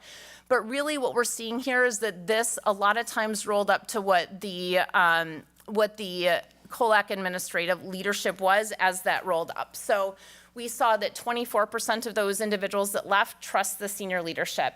And within that, one of the things that we really wanted to look at is why are staff leaving and what are some of those staff sentiments? So when we looked at why individuals are leaving and some of those staff sentiments, one of the staff stated, when I started, I was a go-getter, highly motivated and happy to be at my job. Slowly over time, that drive has diminished to zero. I feel disrespected, ill-equipped to do my job, and overburdened. The staff at my school building, and I took that out for anonymity, has no respect for the work I do and have no idea how difficult teaching is right now. So these are some of the sentiments that we're seeing, and there's several more of these that are in the report, but from a high level, we just wanted to name how this comes across. Can I trust the senior leadership and how that impacts what staff are doing in the day-to-day to feel within their role? So the next thing we saw is, I believe the culture of my organization drives high performance. 38% of staff stated that they do believe that the culture drives high performance in the climate survey. Then of staff that left, only 25%. So essentially what that's saying is, hey, is the culture in our schools, is the culture that is happening with the staff in those classrooms allowing them to perform at their highest level? And that answer is only 38% of our staff believe that that is. And so when individuals were leaving, they're saying, hey, I want to go to a district where I feel I can make a difference, where I feel that there's a culture that will support me to be effective. I really dug into this. I dug into this with the phone interviews, and I dug into this in the comments to really figure out what is that within the culture. And what was shared was some of the things that, we've heard a little bit of tonight. Hey, there's administrative decisions that aren't allowing me to best serve students. We also heard that there were changes in decisions that are happening from year to year. So whether there's a curriculum that's rolled out, then that curriculum changes the next year. Those are some of those examples of things that are changing year over year. Discipline has come up several times in these surveys. This has come up in the past, and this came up very strongly in this survey as far as, do I have the support of my leadership for when I need to make a decision in the classroom for either my safety or for the safety of the other students so that we can teach, that I have the support in order to do that. And so those were some of the things that specifically rolled into this. The next item that we see is that there's great open, honest, and two-way communication in this organization. Frankly, there's a lack of trust and there's a lack of transparency that staff feel. And we saw this with 22% of staff stating that they felt this in leaving. And in our climate survey of current staff, we had 35% staff stating that they felt that there was that honest transparency. I will say that, I see that, there's things that improve with this, then it kind of goes back and improves with it and it goes back, and staff were sharing that in their exit comments as well. The next one you're going to see, we only have in the exit interview and we do not have in the climate survey. And so this is stating, hey, I can trust the school board and believe what it says. So only 18% of staff that left felt that they can trust the school board and believe what it says. And that looks at specifically the superintendent turnover. That looks specifically at items that are happening with leadership changes happening within the schools. There was a couple of examples that came up regarding that over this past year that has to do with some of the scheduling and those kind of things. So those are items that came up here that will not show up on the climate survey because we cannot add questions to the climate survey. The climate survey is fixed because we have a comparison to the national data that is available there. So I wanted to name why that one only showed up on exit and didn't show up on climate. And then the last is I see career growth opportunities for myself in this organization. Again, the climate survey said 36% felt that they did, exit said 13%. When we dug into that, it was essentially, hey, there are some key things that I wanna grow in, either in my position or to new positions that I don't have the ability and the availability to do in this district, or feel like I have access to. So that was the key items with the data that we had seen this year. So I'm going to move on to recommendations. So there's 3 key items that really came out of what staff shared and what the data has shown. And that first one is the impact on culture. And that's really looking at instilling and showing staff that the organization is making changes necessary to be competitive in the future. So ensuring that hey, the district is moving in the right direction. So whether that is budget, whether that is specifically looking at discipline, or whether that is looking at how staff are supported within the roles that they are in their classroom. The second one was clear direction, communication, definition, and support where the district is going. So there was a lot of confusion as to where are we going, what's happening with not just the turnover that's happening at COLAC, but also the turnover that's happening within the principals and the APs at the specific schools. And then the third is processes and procedures that support staff in serving those students. So this came back pretty strongly again to discipline and also how staff are led through some specific items. There were I'm going to look for the percentage here, but we had a significant number of percentage of new staff within 3 years that turned over this year, and then we also had the next kind of grouping of length of stay in the organization with those that had been with the organization for 20 plus years. And so, there were some concerns about how those processes were handled, how individuals were notified that led to turnover. So when we talk about processes and procedures, we're talking about HR processes and procedures, but we're also talking about processes and procedures of how items are done specifically within the schools and the classrooms. So with that, we have our recap, which is we reviewed the summary of the exit and climate surveys, those results and those specific trends. So do you have any questions?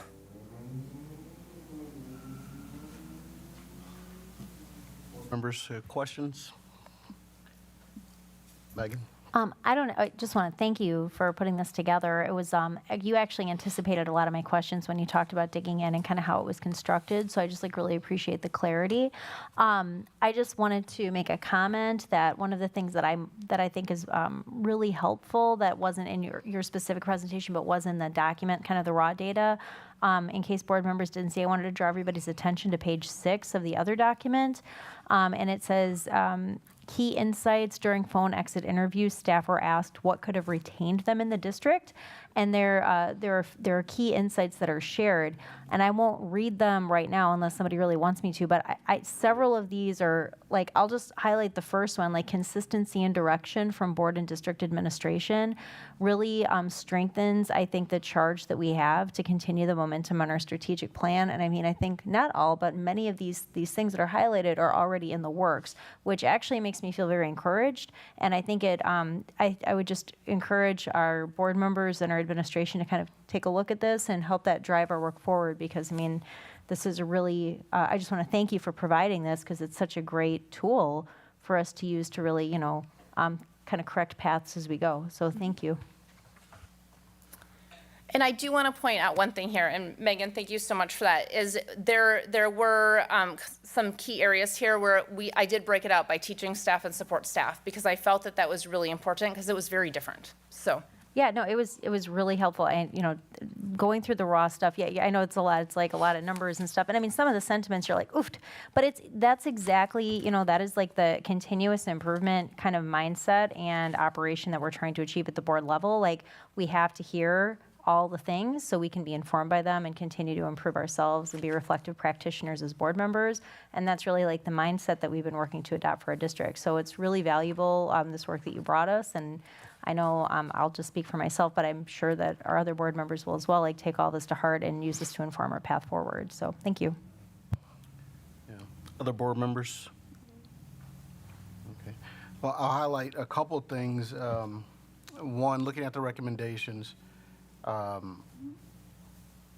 it's that space where, from the work that we've already done with school perceptions and our community survey, we've had a number of other instruments that are there. And I think that, like you said, this goes back to 2018-19. I think one thing for people to understand is that we continue to have this process so we can continue to measure where we're at, to see what things are changing. And as you said, in one school year, there's lots of things that are happening, especially in these last couple of school years. But to number one, that impact in the culture, like I said, we are in that process of board development. Board members are serving their terms. Board members are making decisions, so that puts a place for opinion there. And the superintendent stability, you got to get one. That's the situation that we're in. The strategic plan to provide direction, those things are there in place. And then those procedures and processes to support staff and serving students, that is an area where we've got a lot of turnover, missing the personnel. So we're thankful for the information, because it does show us different things. There's a couple things in here that I think are just going to be some, and I think it needs, better communication. And we're going to end up talking about this evening about the hearing of student expulsion hearings. Hire a superintendent, school boards, and then school boards hear expulsion hearings. We've had a different practice in this district, but one of the things that I'll say, and this is the space, and Dr. Anderson has prompted us to have this conversation, and we'll be doing this in the future about discipline. But as a school board, we have established policies. And when students don't meet the expectations of those policies, if it's required and if they're recommended, then we do have expulsion hearings. Because those are student welfare incidents and they've got their FERPA rights, we don't broadcast what the outcome of every expulsion hearing is. But we've got policies, and when those policies are violated on the other end, if it warrants an expulsion, we have expulsion hearings. The middle space is the teacher and the administrators in the building that live together on a daily basis. And as we look at some of the statements that are there about how staff that are exiting feel about the leadership, that is a place where in schools, human conflict exists. And one of the things that we've tried to do as we have gone through this process of hearing our expulsions directly is that it's given us a backwards view into what is happening with student discipline as it's coming to us.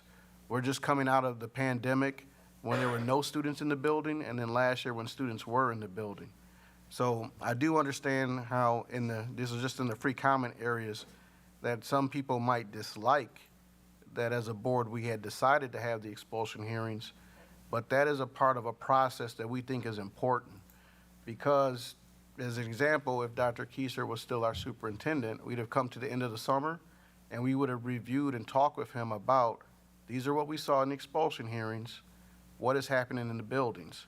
Because that's the other next area that we're trying to make sure is stabilized, the relationships between the parents and what their expectations are for what's going to happen with their young people on a daily basis, and the teachers and the students that are living together in that building with an administrator that has to sometimes make decisions and issue consequences for behaviors and provide support.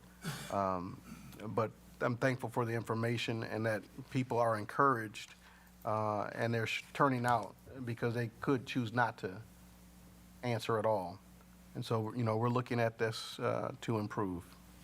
Yeah. Okay. Now, another question about with the Board of Education, that question, you said it's just in the exit survey, it's not in the climate survey? Correct. So the climate survey questions are questions that go through the survey provider that we use called Predictive Index. And you saw that climate survey that was at the back end of the packet, I think probably the last 15 pages or so, where you saw specifically what that was, and there was almost a scorecard for each area.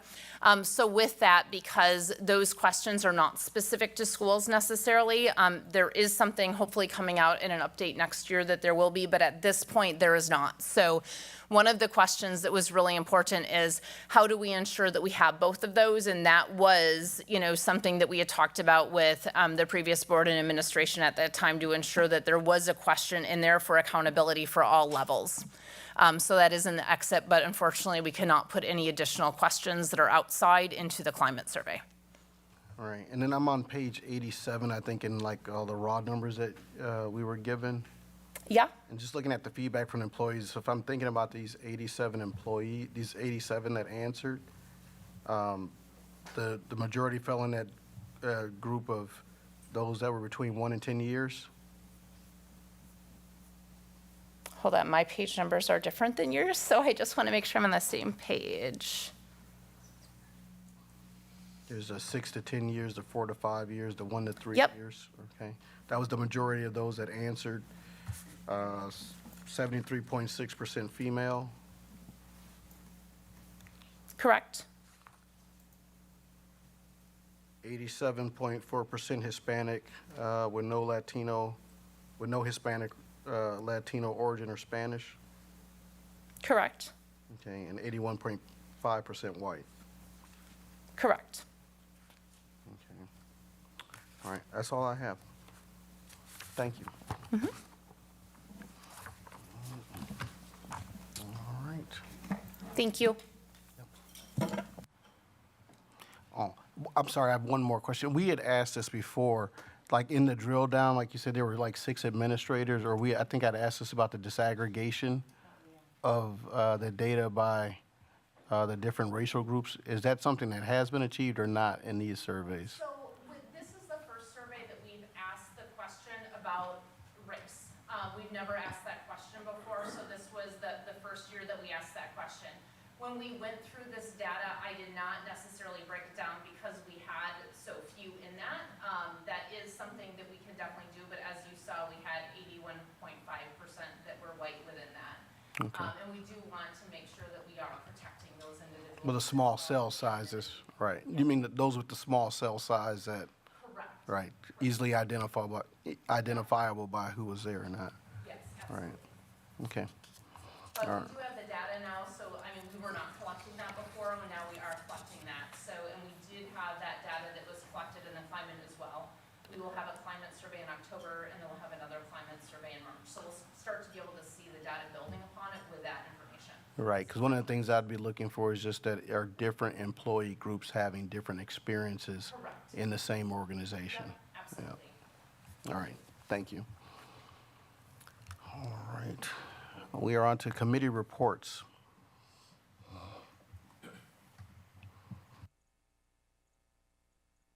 For the Business Operations and Finance Committee, we have nothing new to report this time. Teaching, Learning, Equity, and Pupil Services Committee.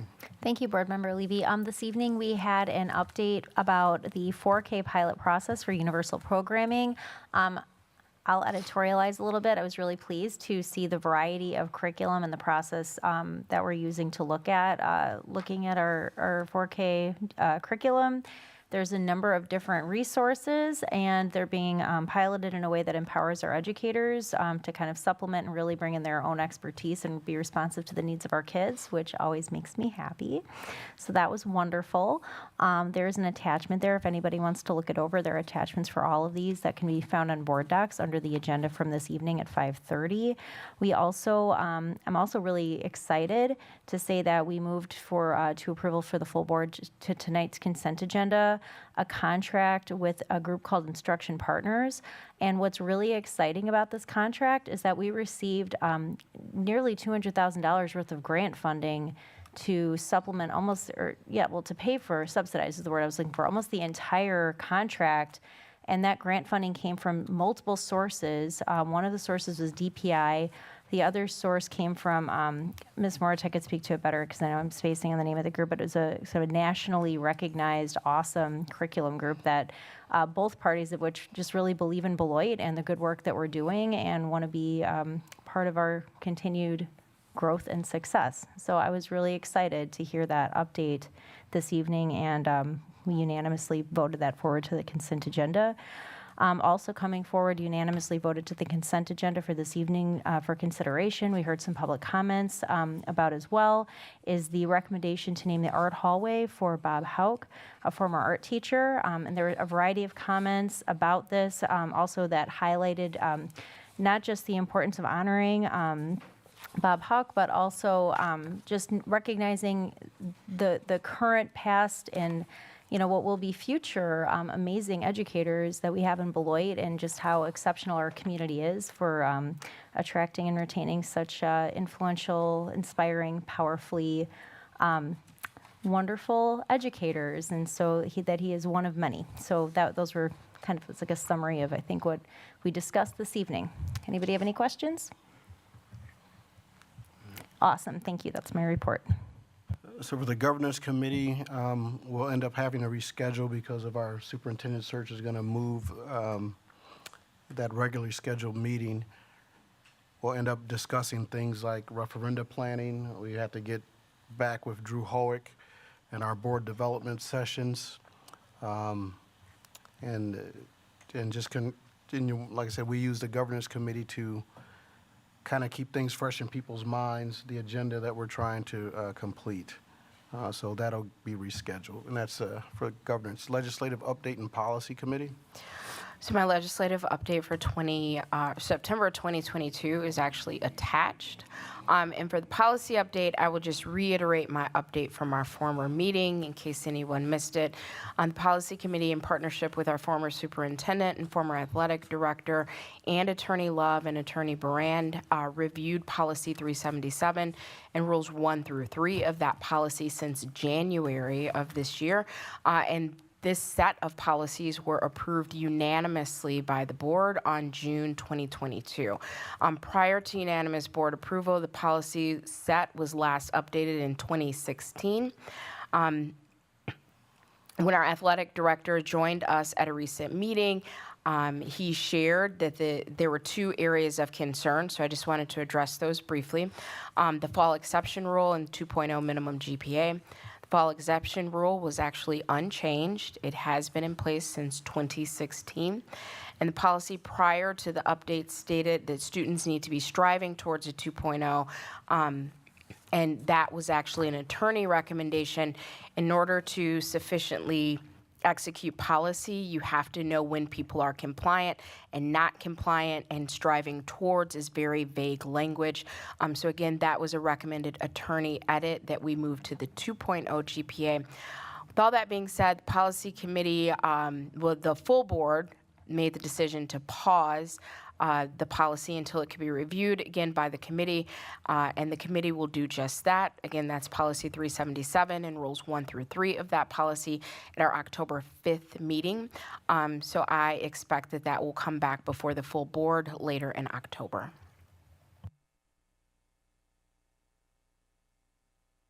All right, thank you. On to item 5, consent agenda. Is there a motion for the consent agenda? Actually, I have a couple items I would like to pull, please. Okay.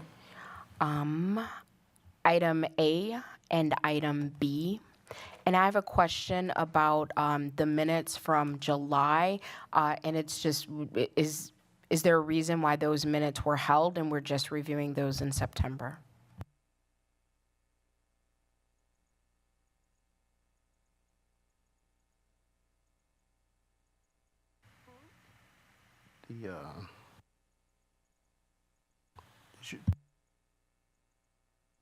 So I'd like to pull item A and B, and then my question is for E, F, and G.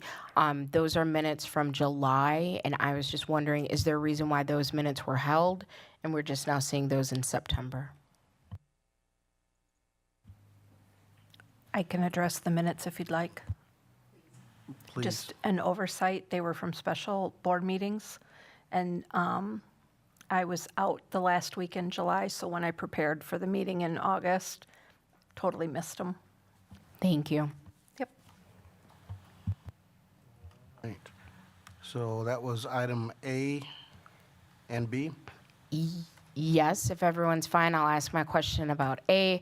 One, thank you for sharing, Board Vice President Miller, about the grant funding. When I read through the presentation, the only one that stood out to me was the Kellogg funding, which subsidizes at just under 17%, which I thought was great, but it's really wonderful to hear that almost the full amount, if I'm understanding you correctly, is covered. My one question is under the intellectual property portion of the general terms and conditions section of the contract. Listed instruction partners exclusively owns all intellectual property relating to, created by, or arising as a result of the services provided by instructional partners, including without limitation all aggregate data. So my question is, what does it mean for someone else to own our aggregate data? And are there any limitations to what we would be able to do with that information? And are there any vulnerabilities as to what they could do with our information? I do appreciate, and I want to point out that they did have some language in there about the data wouldn't be used to identify students. But beyond that, are there any vulnerabilities that we foresee with that clause in the contract? Thank you. The data that they would be collecting isn't on student outcome data. It's on, they use like an IPG tool, which is an instructional practice tool. So when they're going through and looking at classrooms, they're indicating whether or not certain practices are present or not present. So the type of data that they're working on is, you know, we went in this classroom and and the group identified this many practices were being, were present in the classroom. We went there a second time, and then, we had either an improvement or not an improvement. So the data that's being collected is that type of data. It wouldn't be within like a FERPA violation or any type of student piece. So they would own those types of things. Their tool, you can't, they have the rights to the tools that they've created. So that's basically what that is and the work that we're doing with them. Perfect. Thank you for that clarification. You're welcome. It's a great question. Item B. So item B, one, I just want to express gratitude for everyone that came and to share their expressions about the renaming for Mr. Hauk. I do have concerns. We did not have an opposing view in the room, but individuals have reached out to board members. And so my concern is that I'm not completely comfortable with naming the wing, but I would be interested in honoring the individual in some way, which is a bit of a moot point because that's not what's before us this evening. But I just wanted to to reiterate that when we make decisions, it's great when people come down and they share with us in person, but we have to consider information that we receive from several different sources. Is there any other board members with comments for B? I'd like to just recognize the fact that the district has a lot of teachers that are probably as equally qualified to be recognized as Bob is. And I think maybe the board should consider some way that we can begin to recognize those individuals. Here at COLAC, maybe something like we have the Wall of Fame at the high school, where we recognize individuals there, but that there are so many individuals in this district that deserve that kind of recognition. And I think we need to find a way to extend that. Thank you. Member Miller? Thanks. I just wanted to build on that point. I've also heard like more than one view on the subject, and I think that all of the views I've heard have a lot of merit. The reason that I'm in favor of the current proposal is that I think that it sets a really good precedent because there are so many wonderful people that are very deserving of recognition for a variety of reasons. I think as somebody who teaches in a school building every day, it's a really nice additional call to mindfulness for our students to show an example of somebody who has been a part of their community maybe in the past and can, a lot of times like we recognize famous people, like we have people in our hallways that, there's like a Ruth Bader Ginsburg painting outside the hallway where I teach, and I love it, but it's also nice to have like, here are people from your community who you can like look up to and admire, people just like you can grow up and do the same kind of thing. I don't think it should stop at Mr. Houck, but I think that this is a really nice beginning of a culture shift toward kind of recognizing the everyday heroes that we have in our community for, their dedication to community and their integrity and, inspiration to others. So I'll add, this is not about, for me, the comments are not about Mr. Houck. But we have the policy exists.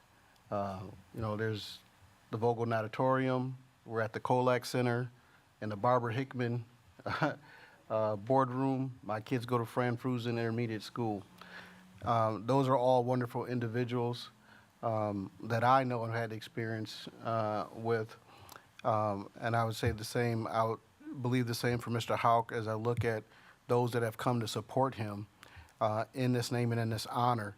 I want to make sure that nothing is taken away from the honor that is intended for the person as we come to this process, but that we are living in a different time now where sometimes to name things after human beings because human beings are human beings, but the policy is as it is.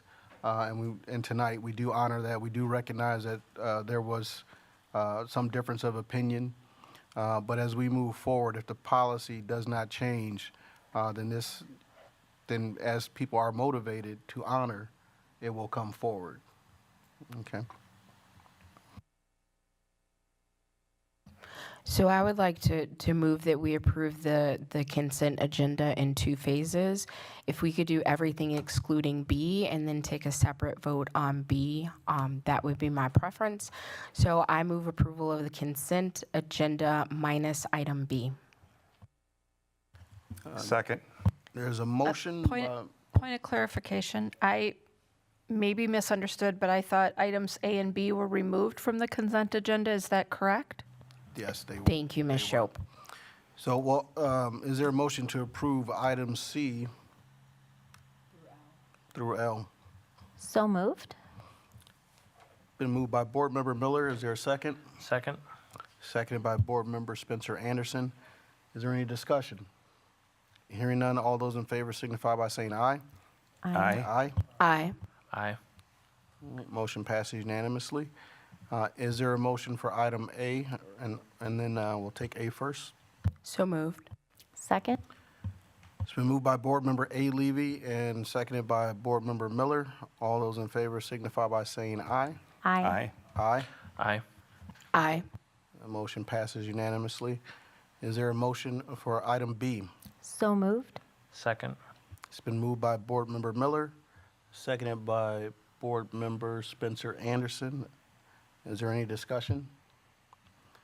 Hearing none, all those in favor signify by saying aye. Aye. Aye. Aye. Aye. Aye. Any nays? Nay. Okay, the motion passes.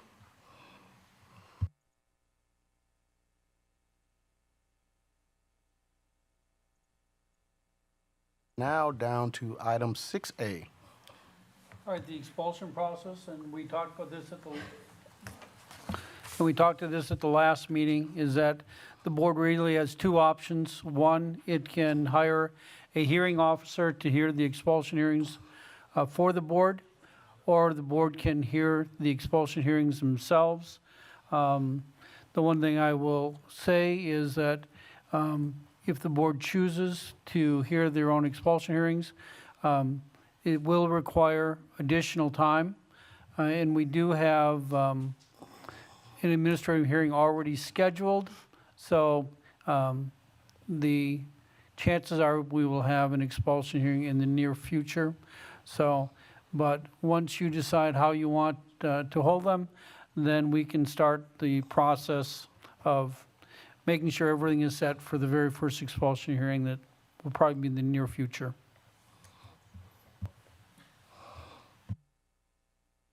All right, is there a motion?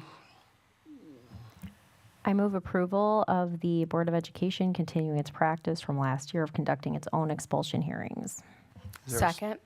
Okay, it's been moved by Board Member Miller and seconded by Board Member Amy Levy. All those in favor, is there any discussion? I have a question. Is this considered a resolution where we need a roll call vote, or? No, we're good. Okay, that was my question. Okay. All right, any other discussion? All those in favor signify by saying aye. Aye. Aye. Aye. Aye. Aye. Aye. Okay. Any nays? All right, I thought that was unanimous. Passes unanimously. All right. Time for some. All right, thank you for your service, those that will be departing us at this moment. So do you want to tell everybody what can depart except for the board? Yep, there are some employees here that this is the break time that we discussed earlier, so thank you for your service.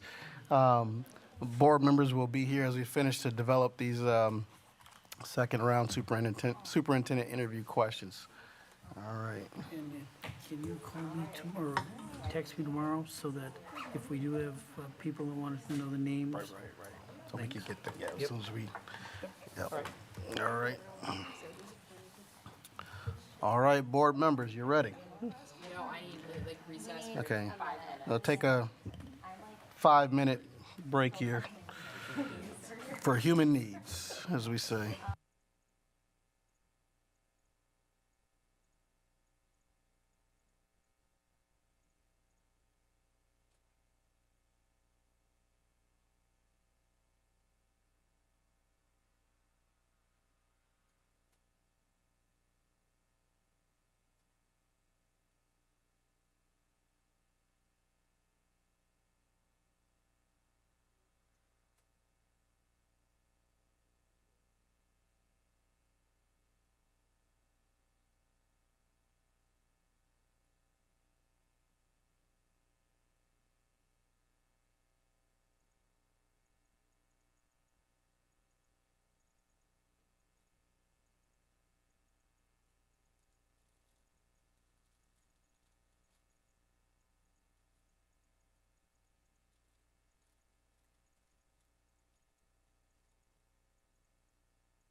All right, we're coming back to order here.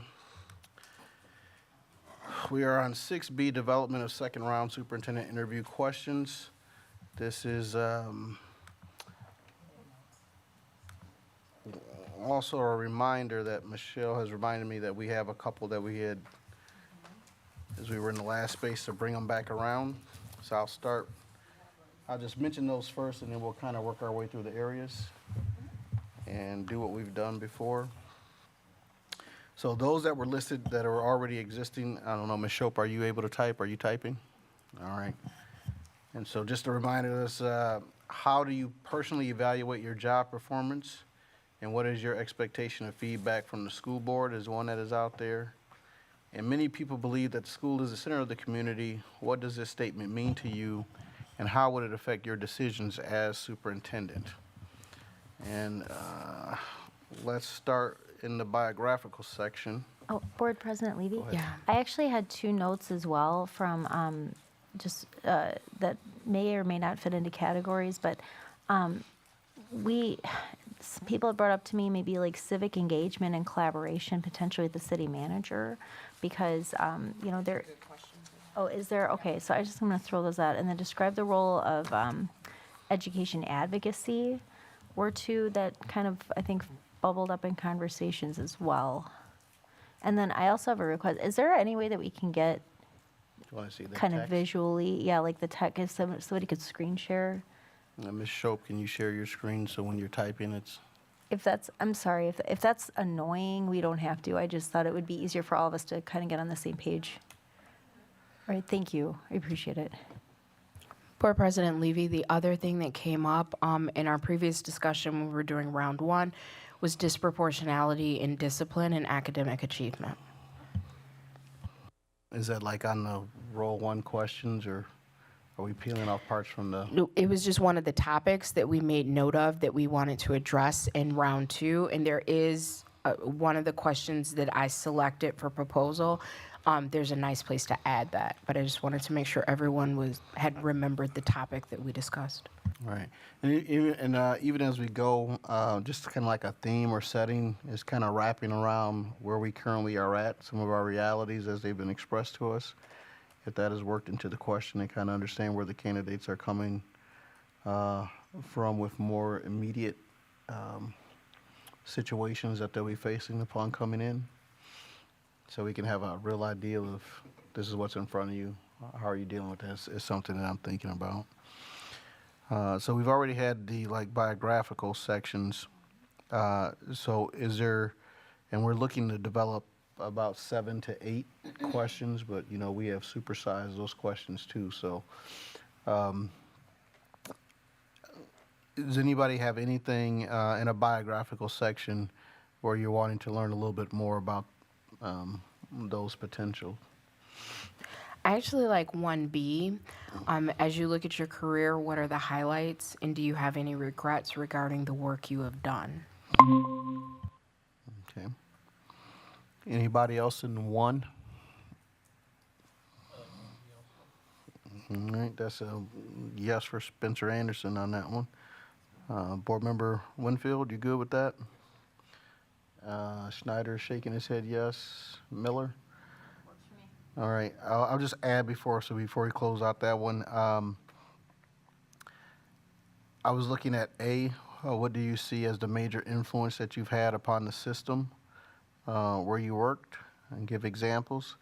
And then D, is there, well, that's a different one. I'm good with that one. I think we can merge A and B. So instead of leaving it broad as you look back over your career, to start with what do you see as the major influences that you have had upon the system where you worked, and then going to, do you have any regrets regarding the work you have done? Okay. All right. Do you have that, Mrs. Shope?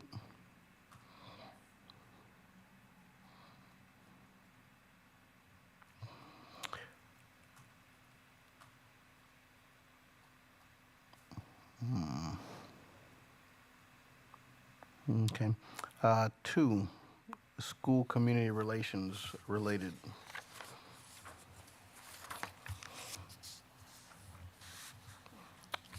Is that where your civic engagement question is? Yeah, I Alderman like Miller? D.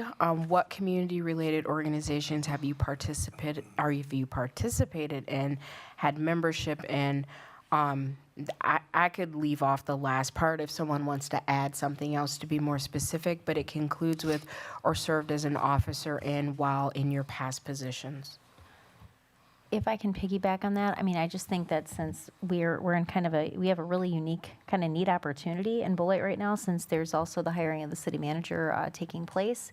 If we could specifically ask, like, what, I don't quite know what the wording would be, but what I had in my notes is just, what qualities maybe do you value in like leader partnerships, maybe in collaboration with like a new city manager, or like how would you work with like a newly onboarded city manager to like, accomplish, goals for youth at our community or something like that. But I would totally welcome verbiage from someone. Something like, how would you execute the strategic plan in partnership with the city? Yeah, and I think like, yes, and I think that would be great. I think just speaking to like leader partnerships, like outside of the organization, but within the community is a point that I want to get to, because the feedback that I've gotten from, folks in the community and just in my own experience that I found there are opportunities for Beloit to really strengthen the collaboration between the district and our municipality, and for there to be, when it's appropriate, the concept of partnership is something that's really pervasive throughout our strategic plan. I just think that's something that we should Like what touch things, on. what things can the city and the school district do together to improve the lives of children? Something like that, yeah. And I really liked how you brought the strategic plan explicitly into the verbiage as well. All right. I think the broader point, maybe as we're working in this section, is that the school district addressing like school issues alone, our schools exist within the context of our community. And even as we're trying to improve our school situation, children are homeless. What does our municipality do for homelessness? Because they're coming out of homelessness to come to school and back. Well, So it's in that section, I think that what I hear us getting to is, like I said, in partnership, we have our strategic priorities.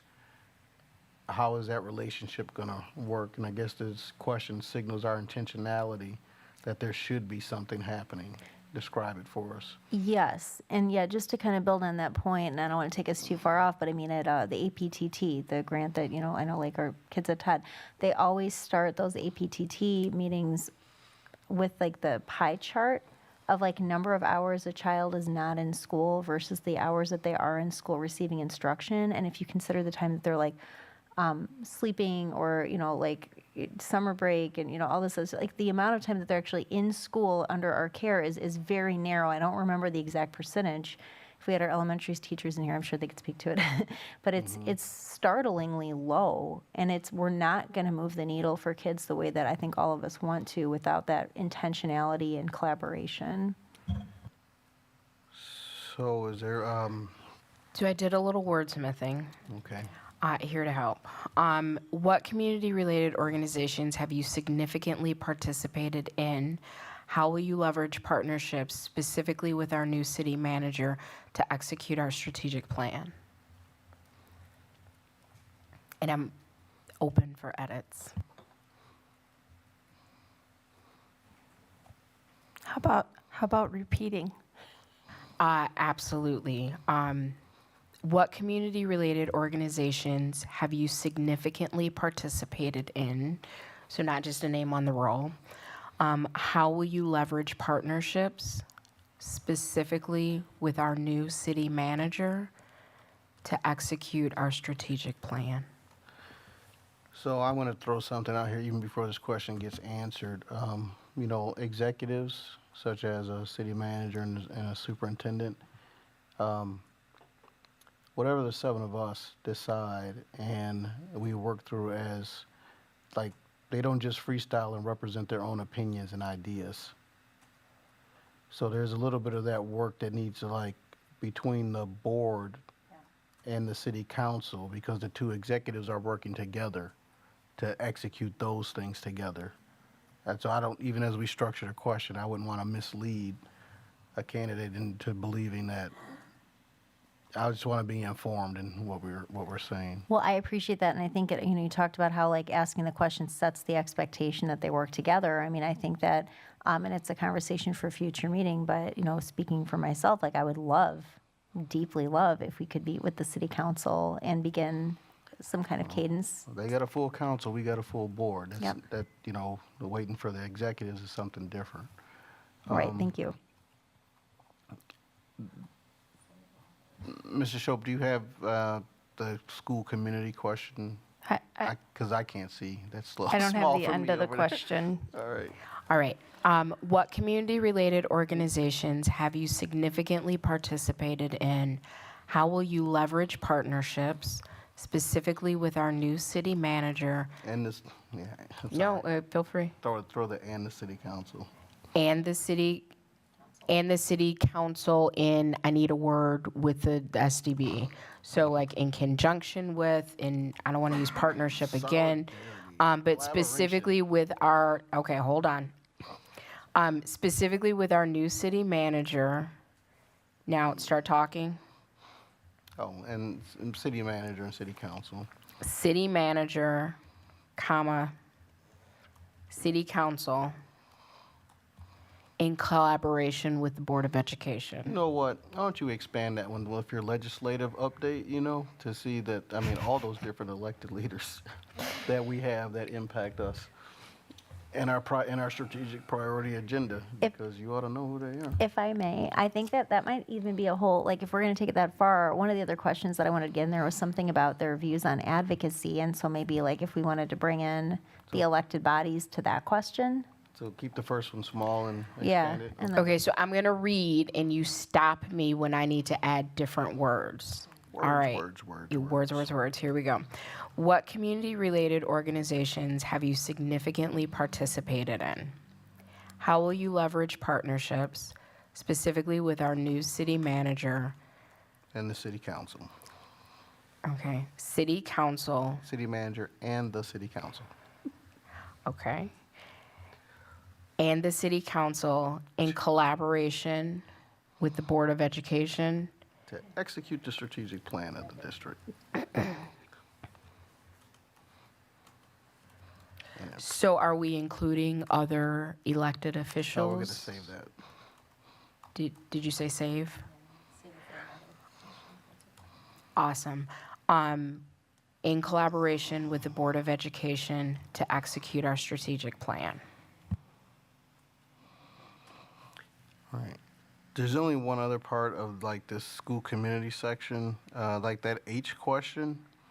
It's not so much about bullying itself, but more about like the discipline part. Bullying in a school can become a community issue. How would you go about investigating such concerns and keeping the community informed that the district is taking it seriously and working to resolve the problem? Those are a common thing as students are having conflict with each other. They'll kind of fall to that, but I think that's the importance of, we're talking about that safety question and what the learning environment is like in schools. But those are kind of two distinct types of questions, but.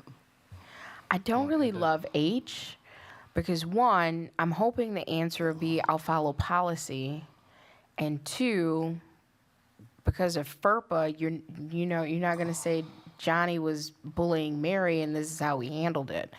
So I don't love question H. Well, the thing I would like to know is it's like this is what people think school is.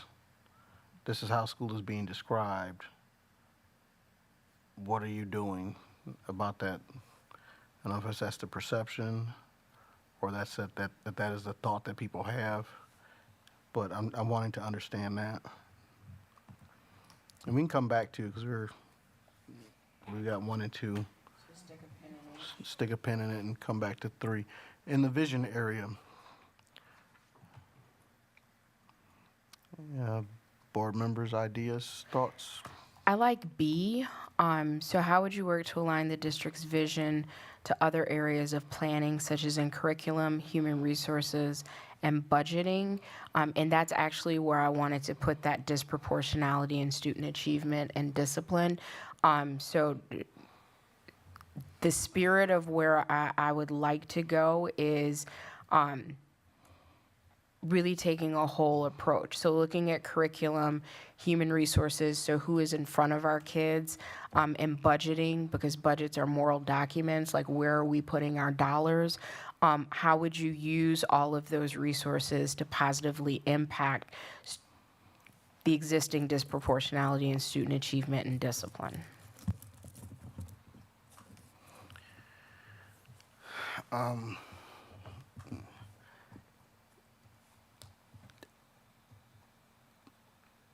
You know, I was looking at F.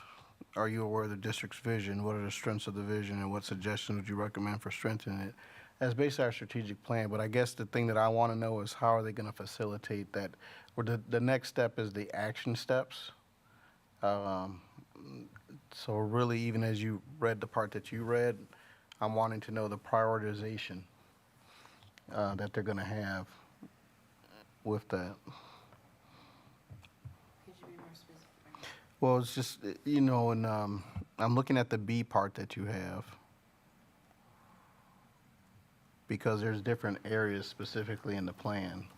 So let me read what I reworked, and then you and anyone let me know what adjustments you think need to be made.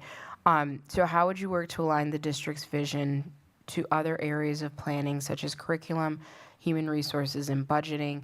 How will this work address disproportionalities in student achievement and discipline?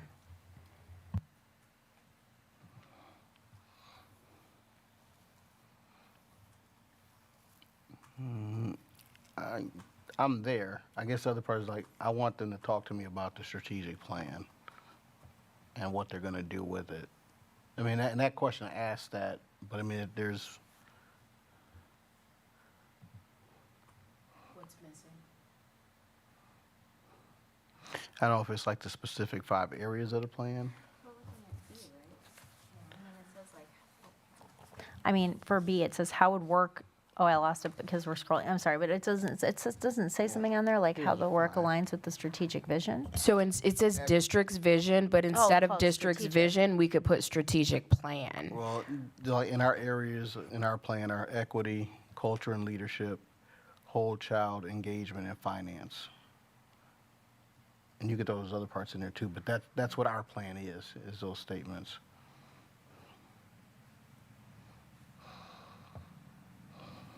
So what if we say, how would you work to align the district's strategic plan in the areas of, and list those 5 things to address disproportionality in student achievement and discipline? Let's make this disproportionality and discipline and academic achievement like a separate part of it. The first part is address how would you work to align actions to achieve the district's vision as articulated through the strategic plan in areas of equity, culture, and leadership, whole child engagement, and finance? And then the second part would be, you know, how are they addressing? How would this work address disproportionality in student achievement and discipline? Right. Okay. Are you typing and talking so Mrs. Shope can get it together too? I did not type you. Okay, so this is what we're gonna do. You're gonna repeat your. Okay, we got this. All right, here we go. Team effort. All right, Ms. Shope, here we go. It's okay. In it together.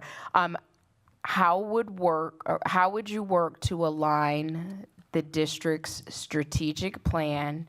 I think to align actions. Okay. How would you work to align actions to realize the district's strategic plan in the areas of equity, culture and leadership, whole child, engagement, finance? So question mark, new sentence, How will this work address disproportionality in student achievement and discipline?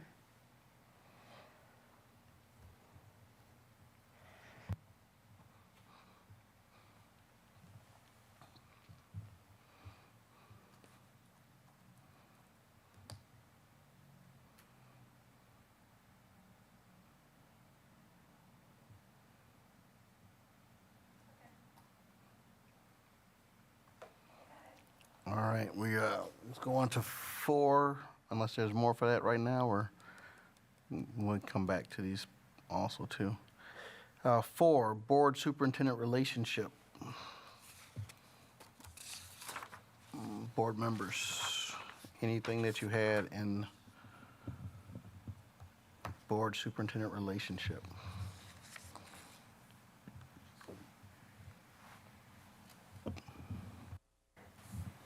I would just put forward that I liked in the first round interview questions I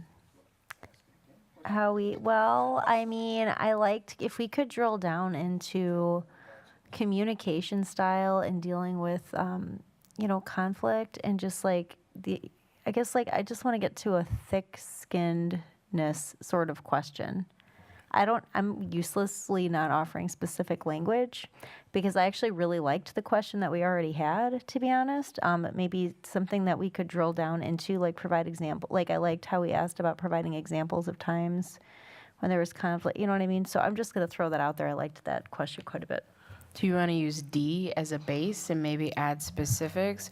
So how do you approach a board member who you feel is crossing the oversight operational line, or were you going in a different direction? I think I'm going, so I did look at that one, and I think I'm going in a different direction because I guess like what I'm getting at is, how do we establish a culture of communication between the board and superintendent where we can be, we can clearly communicate in times of conflict and be constructive? That you see, okay, that did the light bulb. Okay, so can you find better words than I've put out there? Well, maybe this might. Where I'm at. Well, maybe it's like this. So, like if you look at A, it says, "How do you view the various roles of boards and superintendents, and how would you handle situations where there are conflicts between you and the board, or board members regarding roles and responsibilities?" So, And like the first question, I mean, like there could be disagreement between 8 people about what role we all should be taking is. So maybe like, maybe this whole section is just like, we're going to be in a relationship, things might get difficult. At the worst of this, how are we going to get out of this? See, and I think like move forward. I can live with A if we include a follow-up question about like providing an example of how you deal constructively with conflict in a way that preserves a positive culture of communication or of collaboration. Either of those C words will work for me. Well, I mean, one of the things that I'll say is like, I mean, the nature of the type of conflicts that are going to come. I mean, there's, so like in this area, let's just like conflict over roles and responsibilities, one. What are other areas of conflict? Well, there could be moments where recommendations are made and the recommendation is rejected or modified. People want trust, but like if trust isn't earned, there's lots of stuff in there, areas of conflict that can happen. So I think I have a starter that I welcome input on. What foundational work will you engage in to ensure that in times of conflict or difficult decision-making, there is deliberate and thoughtful discussions with clear and honest communication? I'm not in love with it, but I think it's a start. I'm in love with it.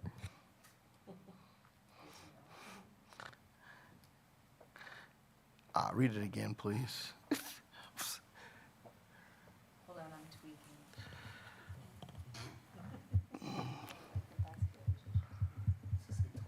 I don't know. I'm just saying, like, if you're thinking about like the difficult time, different, experiences. Okay, so what I will say is I would really appreciate having a leader that in difficult situations, there's intentional time to reflect. There is honest communication about what exactly we're dealing with.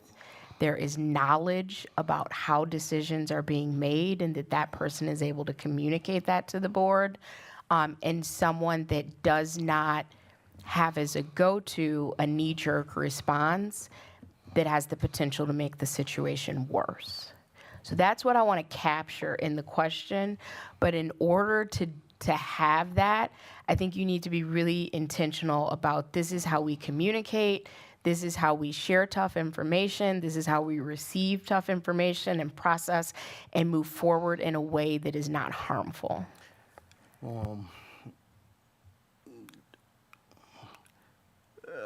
Whoever this is would be they're getting into a situation with us. We're in a situation. I think that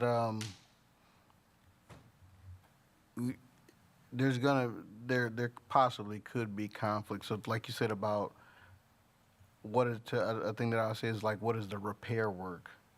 What is the restoration and repair of the relationship like also? So that things can get done for kids.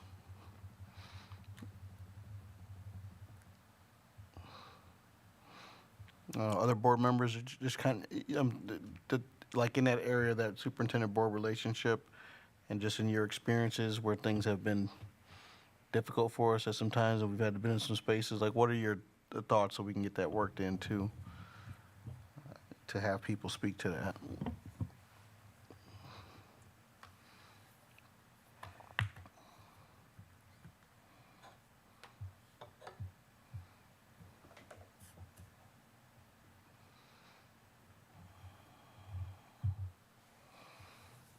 Okay, what do we have, Ms. Shope?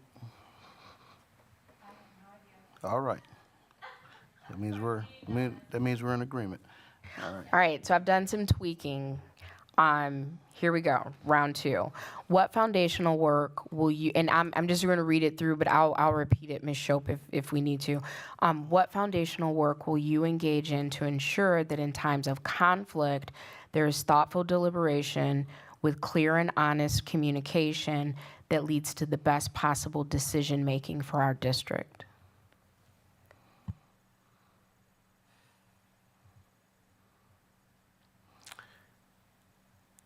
Oh, here's maybe a modifier to that. In that board superintendent relationship, hey, what are your frameworks? How do you make decisions? Like you got to outline for us what you do so that we're able to work in that path. What are those things for those people? Do you understand what I'm saying? So what decision-making frameworks do you use to ensure, and then we go into the rest? Right.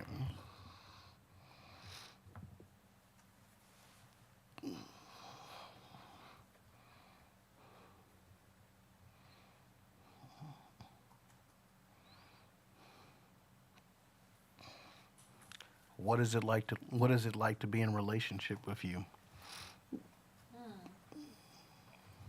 What's your love language? We'll have those for professionals. All right. What do you have? All right, so what decision-making framework do you use to ensure that in times of conflict, there is thoughtful deliberation with clear and honest communication that leads to the best possible decisions for our district? I feel like there's something we're missing.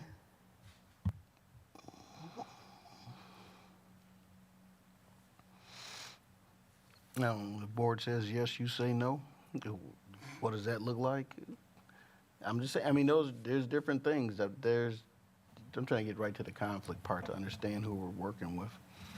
So if we included language around what is your, I like the reaction and response part that we used. What is your reaction and response if the board modifies or rejects your recommendation? Like what's the next step? What happens after that is what I want to get at. Right.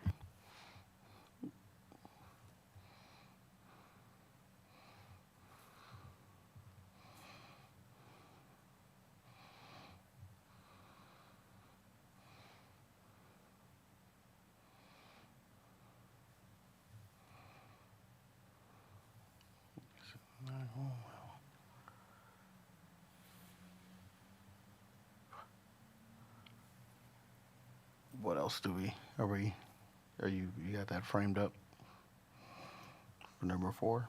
I do, but I would love to hear feedback from other members. I'll read it again. What decision-making framework do you use to ensure that in times of conflict, there is thoughtful deliberation with clear and honest communication that leads to the best possible decisions for our district? What is your reaction in response to recommendations that are modified or rejected by the board? I think that'll work for number 4. Let's move on to operations and finance. We're 8 million. Nope.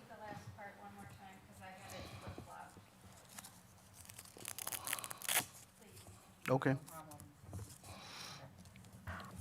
What decision-making framework do you use to ensure that in times of conflict, there is thoughtful deliberation with clear and honest communication that leads to the best possible decisions? Maybe outcomes, best possible outcomes, but you can't predict the outcome. You can just make the decision. Best possible decisions for our district. What is your reaction and response to recommendations that are modified or rejected by the board?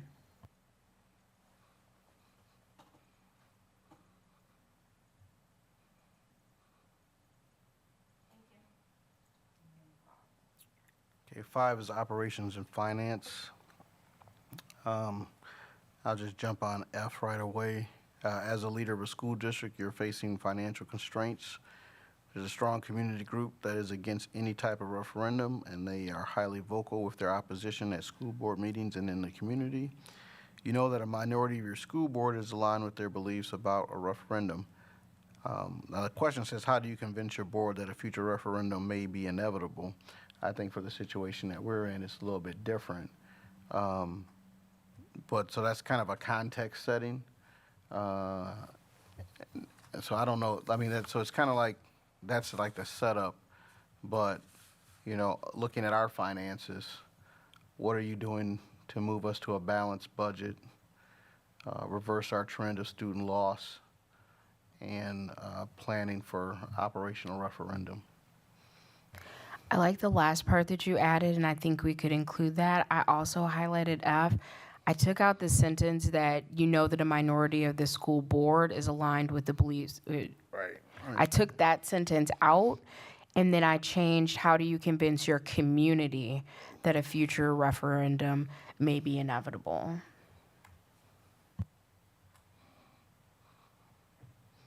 Right. Any other thoughts on 5, operations and finance?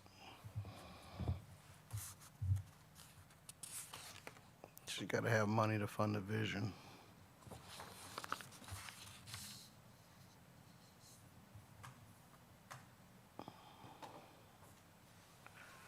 All right. Did you want to add the additional language to the end of that? Oh, yeah. Just kind of, what would you do to move us towards balanced budgets, reversal of student loss, reversing the trend of student loss, and planning for operational and or capital referendum?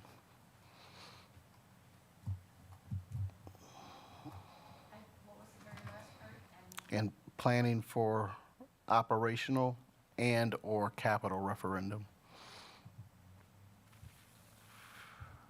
I would actually put that last part in the last sentence that's there. So when it says,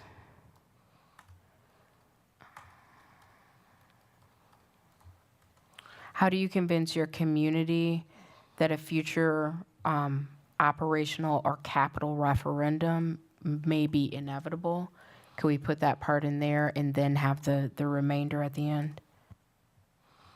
I'm fine with that modification. It's like, as the leader of the school district of Beloit, you are facing financial constraints. There's a strong community group that is against any type of referendum. They're highly vocal with their opposition at school board meetings and in the community. what's the next part? How do you convince the community that a future referendum may be inevitable? Operational or capital referendum may be inevitable. Oh, I went with an and/or. Oh, okay. And/or both. Got it. And then what would you do to move us towards a balanced budget? I didn't get the second part. Towards balanced budgets, reverse trends of student loss, and plan. Or I don't think we need the last one. Yeah. It's worked in the beginning. Any other edits from board members?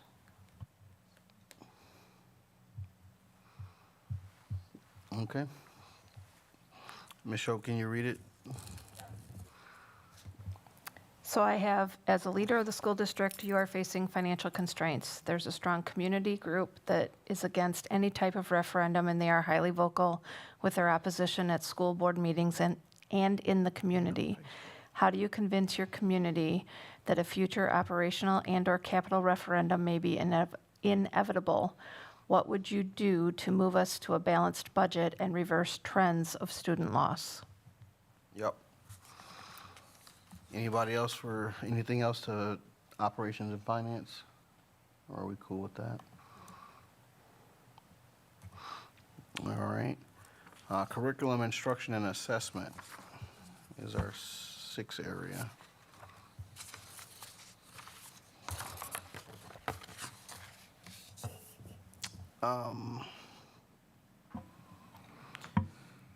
I had went in for C. What is your belief regarding certification of teachers at the middle level?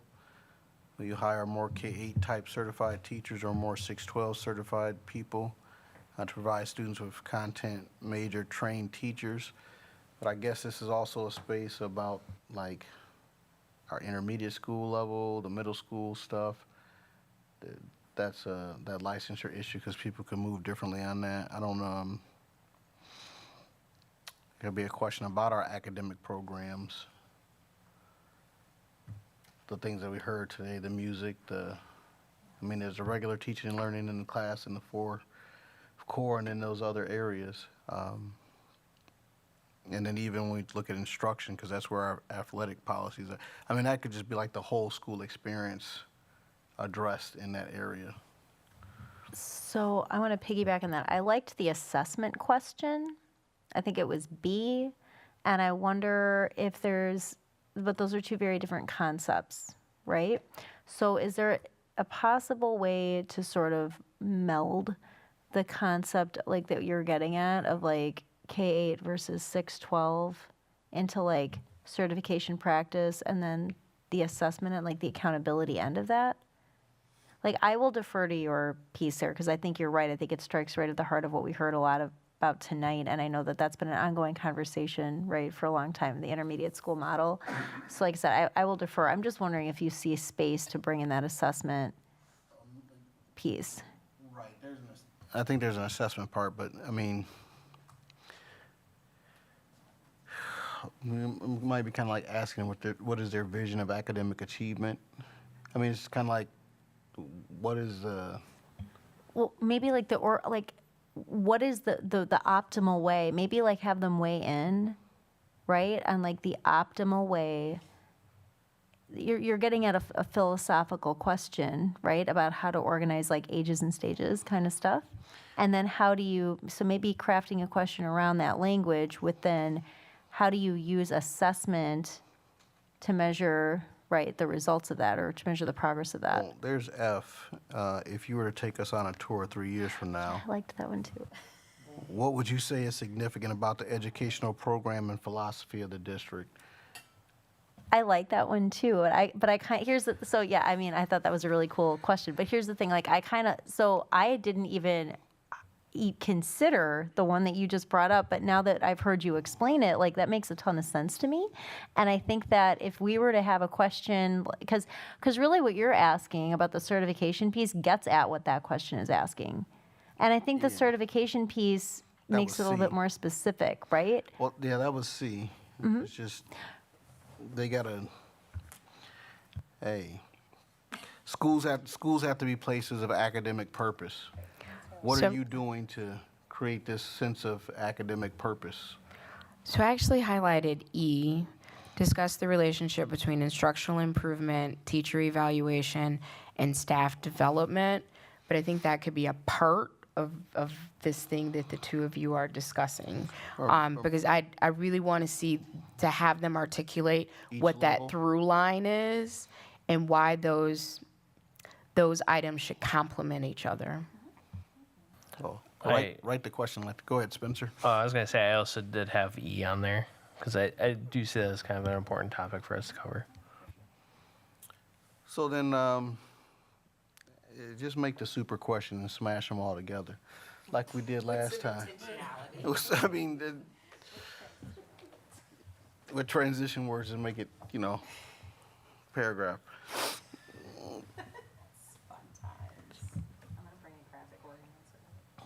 Okay, so I think we need to give Ms. Shope a bit more direction than that. I think she would appreciate that. Are we starting with C, E, C, D, E, or F? And can we put, where is it? Start with F. I think that's where we end. Okay, I'll just, go ahead. I'll just put out there that, like, I do think that asking about their philosophy on which assessments to use and how would be very revealing, and it's personally important to me as, like, an educator and as a parent. Like, I want to understand instructionally what their vision is for the district, and also as a parent, I want to understand how they're going to use my child's data to, like, inform instruction and to show the success or lack of success in the outcomes, right? Like, those are important to me. That can be a lot more concise, though. I think that all the other language that we're looking at kind of gets at a lot of that, and I think if we just add a little piece at the end about, like, and how will you use assessment to be accountable to your goals or something like that, you know what I mean? I'd be fine with ending with that. So how about this? If we said discuss the relationship between student assessment, instructional improvement, teacher evaluation, and staff development. Is that able to include it there, or do you feel that needs to be separate? And then from there, so now we've included B and E in a way that I don't think is overly cumbersome. Are we then going to C and ending with F, or does someone have a different opinion? I don't know. When you went back to that question in E, I was going to take all the other stuff out of it and just let it. How do you see teacher evaluation leading to academic achievement? And, like, how do we use assessment to support, like, to measure or to inform? I like either of those words or both in there as verbs. Yeah, I mean, the thing that I was cutting to, like, hey, that's why we're here, open session. We had to define that superintendent evaluation will happen in this district. And it doesn't, this part hadn't hit it yet, but that might be like in the leadership question. But principal evaluation and teacher evaluation. Because, yeah, I see, okay, that took me a little out of left field, but now I'm back. Okay, so we're looking at how are we assessing and evaluating our outcomes and using assessment and evaluation data from our educators and our students, kind of?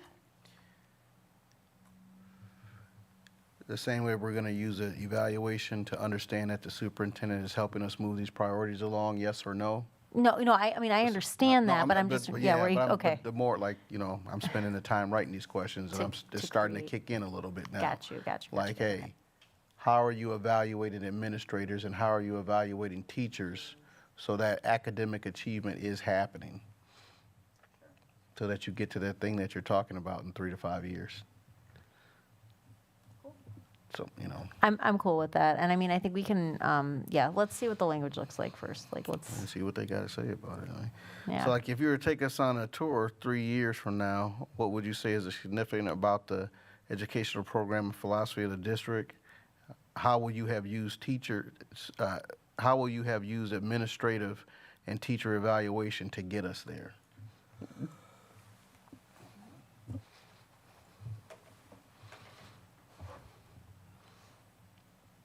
Yeah, people gotta get evaluated. I don't know if that significantly throws us off from where we're at, but. I don't know, Board Member Levy, do you kind of have some of those scraps together, or? Okay, so I cobbling the scraps. I think I have the opener, and then we can decide where we want to go. So discuss the relationship between student assessment, teacher, and administrative evaluation to realizing instructional improvement. That's nice. Thanks. Where would we like to move next? If you were to take us on a tour 3 years from now, what would you say is significant about the educational program and philosophy of the district, including our extracurricular activities, like the total program for students? I think that sounds great, and I'm resisting the urge to make a nerdy comment about time travel and like pop culture. So I just want to recognize that. But yeah, no, I think that's perfect. For me, I think that checks off all the boxes. I want to hear that time travel. We gotta. If you were to jump in your TARDIS and go 3 years in the future, right? I'm just kidding. No, but yeah, no, this is really good. Okay. What is a TARDIS? It is a time and relative dimension in space, and it's Doctor Who, I'm just not. which premiered the same day as the JFK assassination. On the grassy knoll, November 22nd. Yeah. November 20. Yeah. Okay, gotcha. So I'll read it again and feel free to modify. So it's not a telephone booth. So I'll read it again, feel free to modify. Discuss the relationship between student assessment, teacher and administrative evaluation to realize instructional improvement. If you were to take us on a tour 3 years from now, what would you say is significant about the educational program and philosophy of the district? Did we miss anything? Where's the conversation about the specials in the district? Non-existent right now. Do you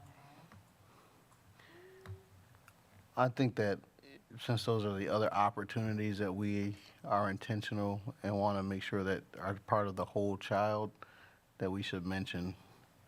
There should be a direct question about. Okay, so I think it would fit nicely. Discuss the relationship between student achievement. We put in the thing that I don't have a word for, and then continue with teacher and administrative evaluation. No, I would just make it a separate question in there. Like because that kind of like, let's say like that's like classroom focused, but then here's this whole other side thing that we want to be a part of. So how about discuss the relationship between student achievement, co-curricular participation? I don't want them to relate the two. No, I'm being serious. Like, don't talk about this and that. Talk about that, and then talk about. Peas shouldn't touch the carrots. Right. I mean, like, yeah, Got these are other opportunities outside of the classroom for students. That definitely what they do in the classroom helps them be successful in it. But like, this is the music, this is the theater. It's that stuff. So how about this? Okay, so at the end, we say, take us on a tour, talk about the educational program philosophy of the district. How have co-curriculars played a role in this new experience? How about give me 3 to 5 years about what do the co-curricular experiences look like? That was like I would say like the first one was an academic focused one in a sense. Okay. Now here's the 3 to 5 years. Do we have an orchestra? Do we have a band? Like specifically that area. No, I'm just saying it's like. Are you still feeling that that needs to be a new question? Can we include that with this? Don't smash that together. All right. Just it's a separate thing.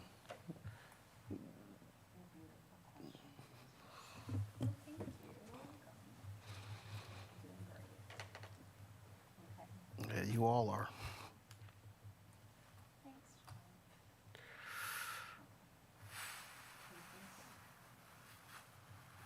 Did you? So Are we coming up with that new co-curricular question now? Think it- Keeping in mind, we should have about 7 to 8 total. Right, you know, it'll be a part of it. I think it's the same question, but it's focused. It's the same STEM, but it's focused on those opportunities and experiences that are outside of the classroom. Okay, I think I understood you wrong because I thought you said don't put those together. And it's like two questions. One's about the things that are happening in the classroom, and then the same STEM about stuff that is happening outside of the classroom. So new question, same STEM as this question. Right. Different focus. Oh, okay.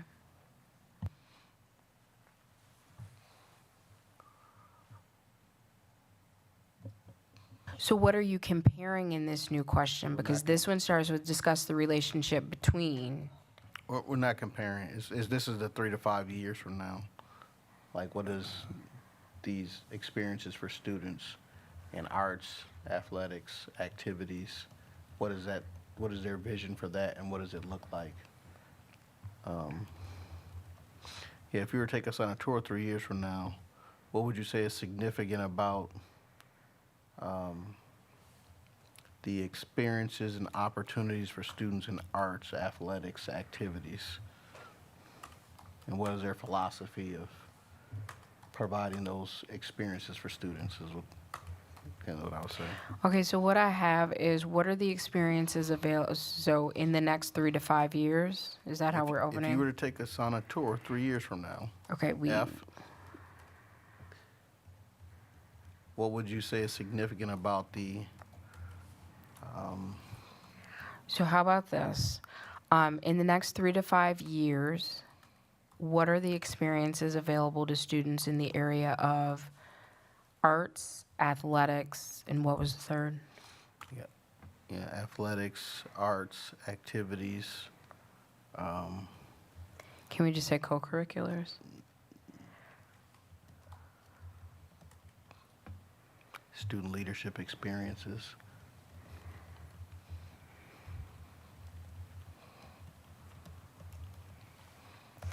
Okay, so in the next 3 to 5 years, what are the experiences available to students in the area of arts, athletics, and activities, and student leadership experiences?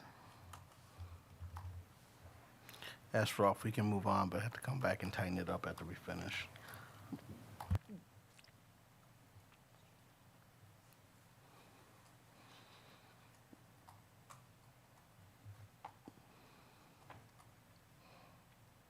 All right, are we into 7 interpersonal relationships? All right, anybody got anything? I have D. I had D too. How do you hold administrators accountable for student learning and the overall culture of their schools? I had D also. Okay. I did highlight D.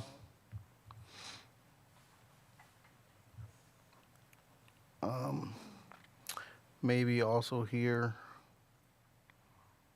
I mean, there's a question there about how do you resolve conflicts?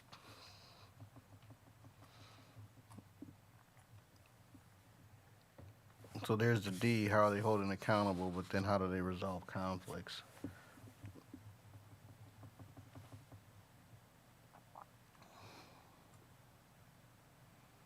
Specifically with administrators?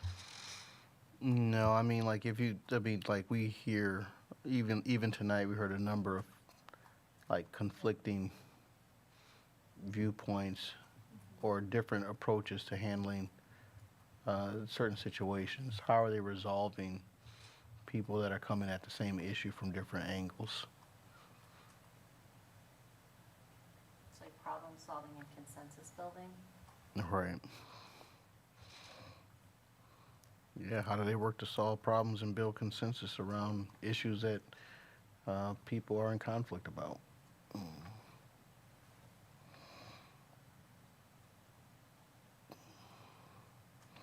Yeah, we have different groups of people that want different things. So just to check, so this would be question number 9. It all depends on how we Okay, just Smash 'em point of reference. So what do I have? What I have is, how do you hold administrators accountable for student learning and the overall culture of their of their schools? How do you work to solve problems and build consensus? Maybe instead of that accountability question, because I feel like we already asked that about the evaluation, you might ask them about the leadership that they're providing for the administrators that are in our buildings. Like, how do the administrators that are in our buildings, like, what is that relationship like for them with the superintendent to be able to achieve the things that need to happen in the schools?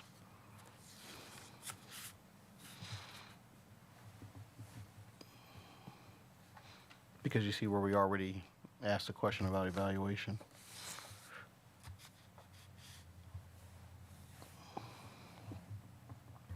Okay, so starting with, how do you provide leadership for the administrators in the district? Do you want to include anything about student learning and culture to positively impact student learning and overall culture?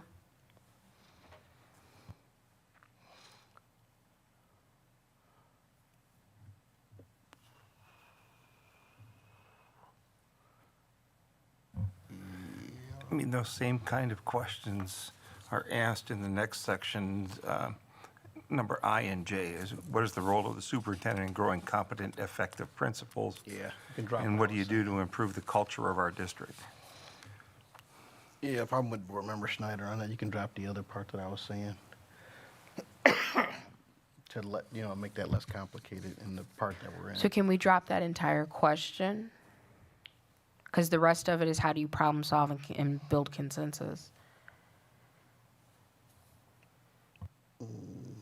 Which one?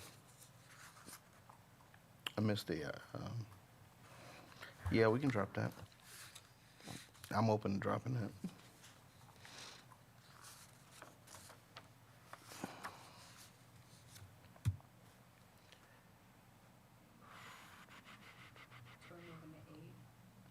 Moving to 8.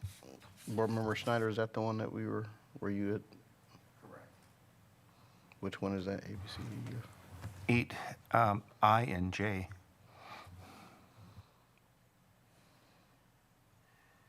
Yep. So I think we should just merge those two. Mm-hmm.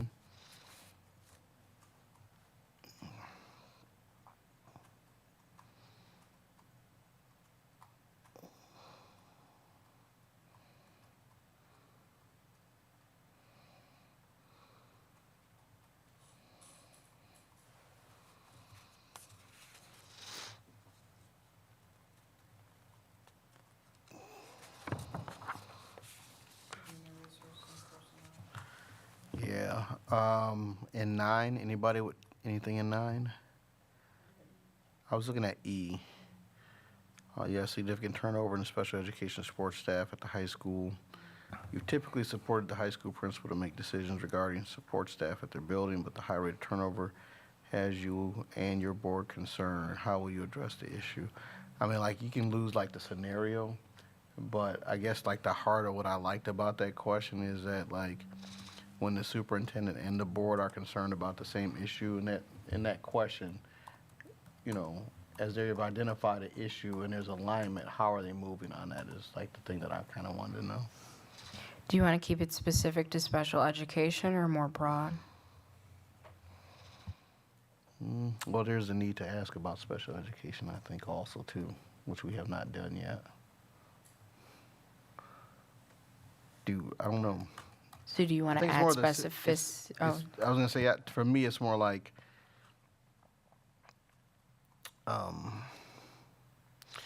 okay, so I guess I'll explain it like this. So as another conflict that I heard and would like to know how it would be addressed is the different level. I'm not seeking to change the autonomy, but because there's different autonomy happening at different levels, there's different decisions that are being made.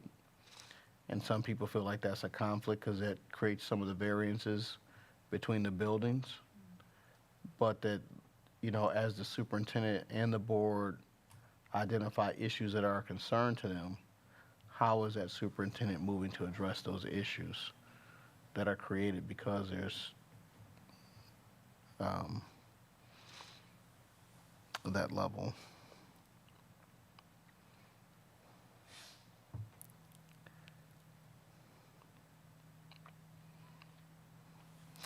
And I think I would say if we're gonna, I would drop a special education question back in the curriculum part to specifically address, you know, on the ends, the students who are receiving special education services, 504s, and then also the high achieving students back in the academic section, if we're working that in.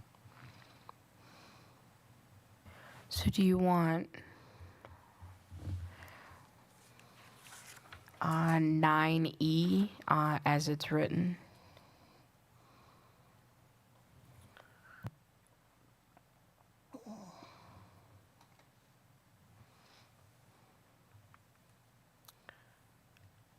I guess, no, not as it's written. I would go something like,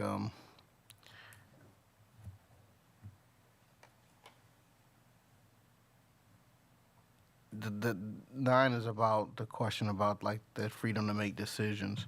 As you and the board come into agreement about matters of concern, how are they addressing, how will you address that with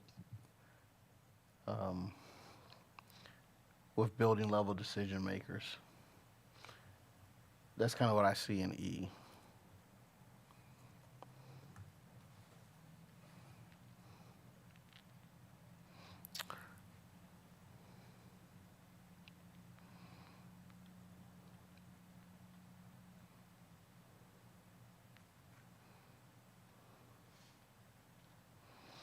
Or as they examine what, you know, the things that are happening in the buildings,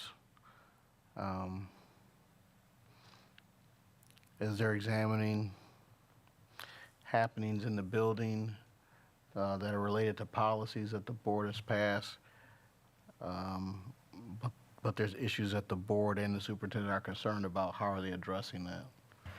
So what I have is, as you and the Board of Education come to consensus on areas of concern, how do you address those concerns with building leaders? Or with those delegated to make decisions in those areas? Because I would say like other people, we don't have to limit it to building leaders, but I think we have experienced situations where people have been delegated decision-making authority, but there's some impacts, and understanding how the administrator will handle those things, especially if the board and the administrator are not happy with the outcomes. How is that going to be addressed? That's kind of what I'm getting at in that one. And there's outcomes that the board and the superintendent are like, that's really not what we intend, but it's happening because the decision making has been delegated. How are they going to address that? I mean, you understand what I'm saying? That's a really good question. I've lived experiences. All right.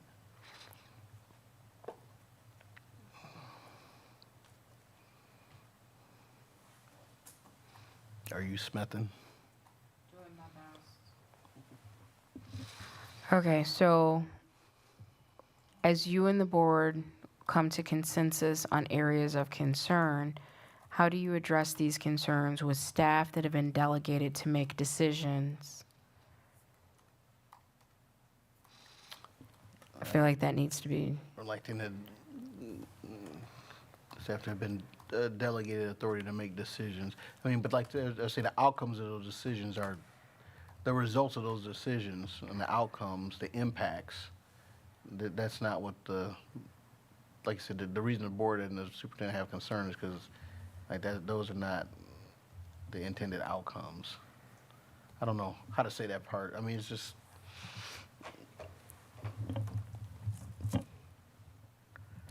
Okay, so as you and the board come to consensus on areas of concern, how do you address these concerns with staff that have been delegated the authority to make decisions which result in we'll go back to mutual concerns. So like the board, and he's coming to consensus that the board and the superintendent have mutual concerns about these areas. Okay, as you and the board come to consensus on areas of concern, how do you address these concerns with staff that have been delegated the authority to make decisions which result in unfavorable outcomes, or which result in what?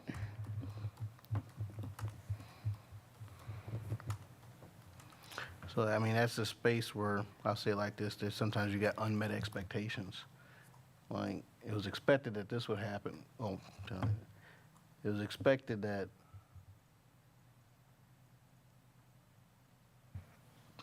Okay, so as like you and the the music board thing. come to consensus on areas of concern, how do you address these concerns with staff that have been delegated the authority to make decisions which result in unmet expectations?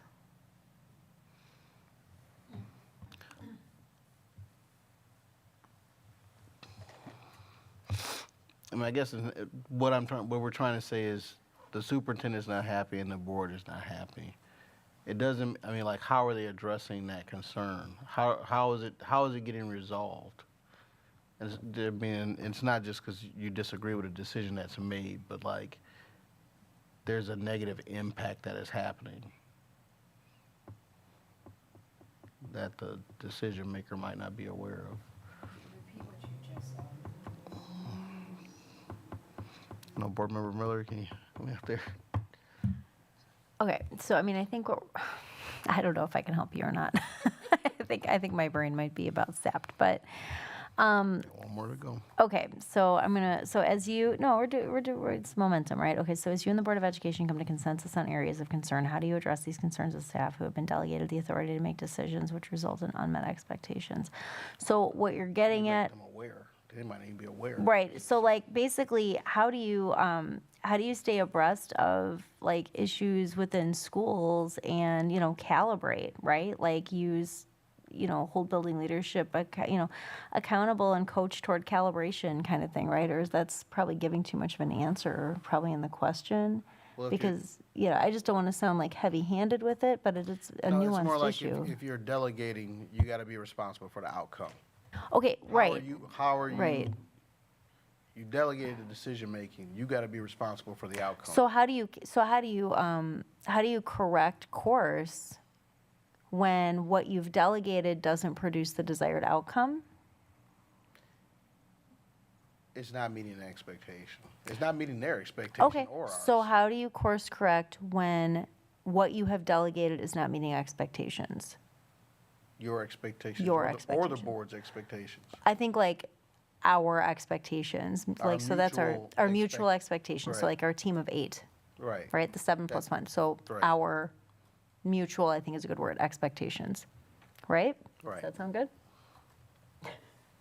All right, so this is what I have so far. As you and the board come to consensus on areas of concern, how do you resolve, so not just address, like how do you resolve these concerns with staff that have been delegated the authority to make decisions which result in an outcome that does not meet mutual expectations? Held by you and the board. That's mutual. Okay. I'm being explicit now. I'm sorry. Make sure you understand what I'm saying. I mean, I'm just. If they're not sure, we'll clarify. That's consensual. That's right. Let's roll. Come on, we almost One there. last time, please, and I really only need from Absolutely. the how do you resolve? Okay. How do you resolve these concerns with staff that have been delegated the authority to make decisions which result in an outcome that does not meet mutual expectations? Make the emphasis. That Absolutely. Make the emphasis that they delegated that to the staff member, right? That you delegated that to them. And it's not working. I mean, just what's going to happen. All right, that's 9. This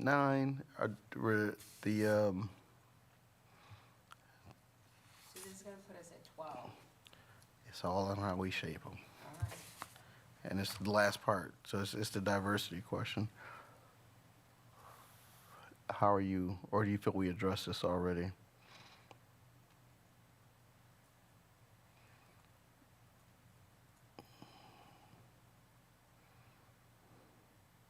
As you review A through H,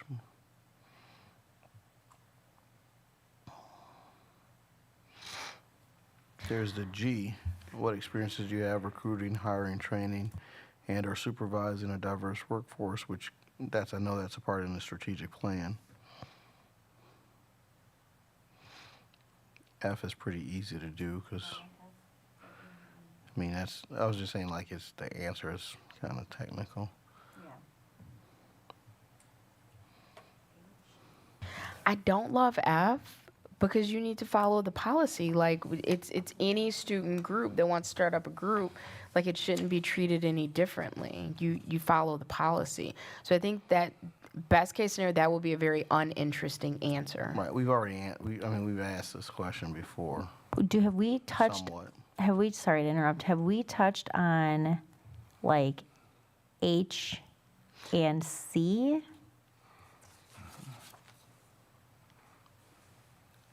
I like C.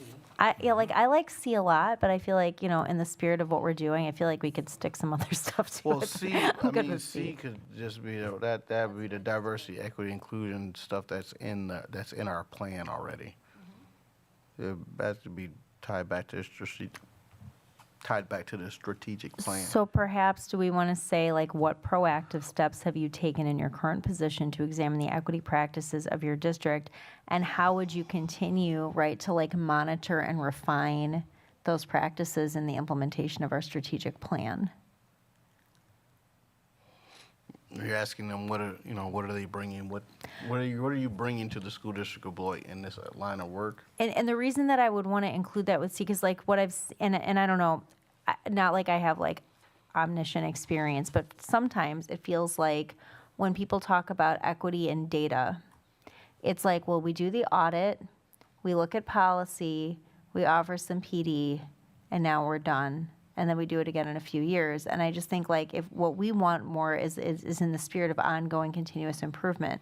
So it's like, what have you done, and how will you take that to continuously like monitor, tweak, improve, et cetera, like to kind of keep the spirit of the strategic plan moving forward. So it's not like a box that you check off, like it's a living, breathing thing that happens as part of the ongoing implementation.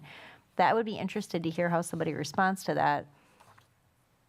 Because like, for example, there are some districts that are stronger than others, like in their curriculum review policies and practices. And those that are, it's like living, breathing, and it's continuous. And there are some districts, I'm just in general, that have a practice of like, all right, well, every blah many years we look at the English curriculum, and every blah many years we look at them. And so it's just a different approach, right?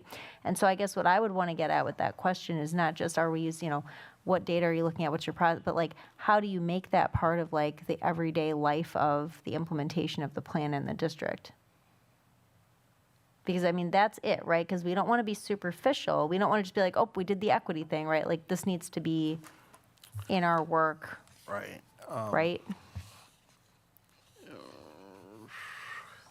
So what part did you say after C? I think I had, okay, so I just have to read it out loud again because that's how my brain works. So if we say like, what proactive steps have you taken in your current position to examine the equity practices of your district?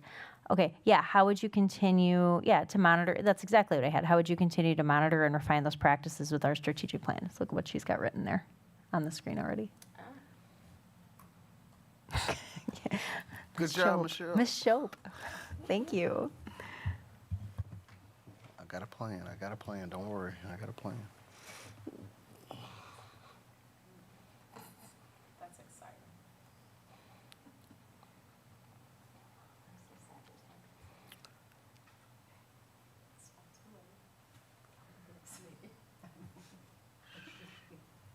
Are we kind of there? Yeah, but we're at 10 questions. So how are we Yeah, we got an hour. pruning and? 15 minutes, actually. Oh. They got to balance it. Do you want to prune, or do you want to leave them as they are? Okay, so I have a really radical idea. instead of going around the room in the interview, as delightful as it is to hear everyone's voice, no, we give them the questions and they just present. So we don't waste time by, hey, it's so good to see you. Thank you for coming out and da da da da. Here's my question. We scratch all of that. I think if we do that, we might be okay with what we have now. We give them the questions and we allow them to craft their presentation and we take notes. I would like to piggyback on that thought and say I love it, but I do still want to say thank you so much for being here, and we could just like do that in the beginning and not do it 7 times. I agree. We'll do that in the introduction, Right. And then we give them the floor. And I think that that's a little bit more professional because then we get to see their presentation style. Yes. Yeah, that's brilliant.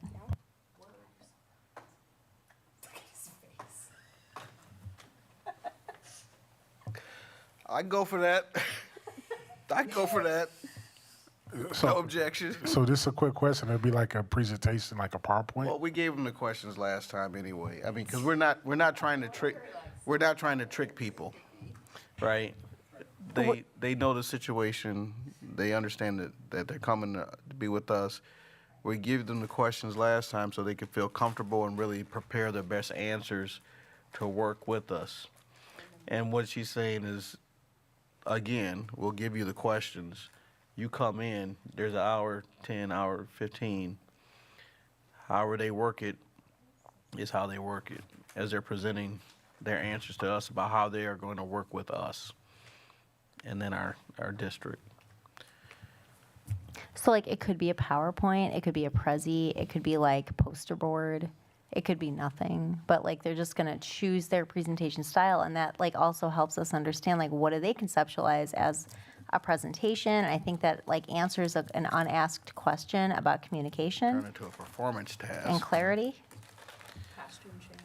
Costume change, yeah. Okay. I was thinking musical too, so I thought it'd be nice. And then we would grade them on their originality. So if everyone is okay with that suggestion, I think we just read through the questions one more time, add some polish and clarity if needed, and I think we're good to go with our 10 questions. Yeah, I'm on the track that you all are on, so let's keep going. What's next? There's 1 or 2 out there that needed to be tightened up. I guess we'll start with number 1, Ms. Schultz. If you could read it out loud, and we'll be there. We had to talk with Dan too, because maybe, I don't know what he's. And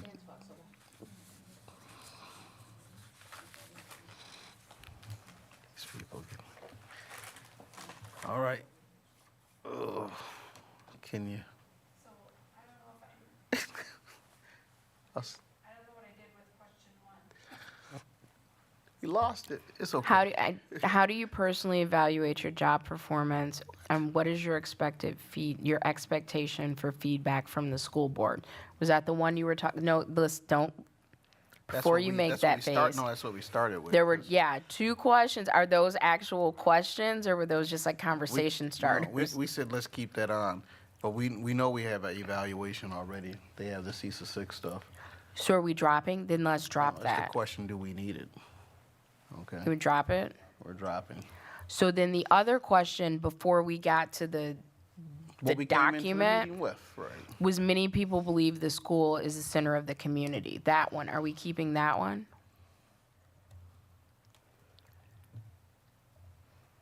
I don't know what the whole question is. Okay, so the whole question is, many people believe that the school is the center of the community. What does this statement mean to you, and how would it affect your decisions as superintendent? Hey, keep it in there.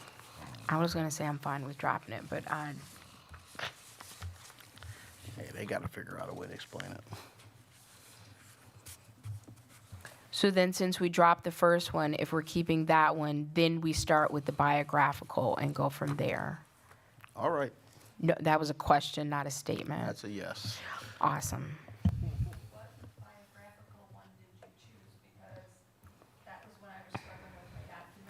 Oh, no problem. Here to help. What do you see as the major influence that you have had upon the system where you worked? Give examples. Do you have regrets regarding the work you have done?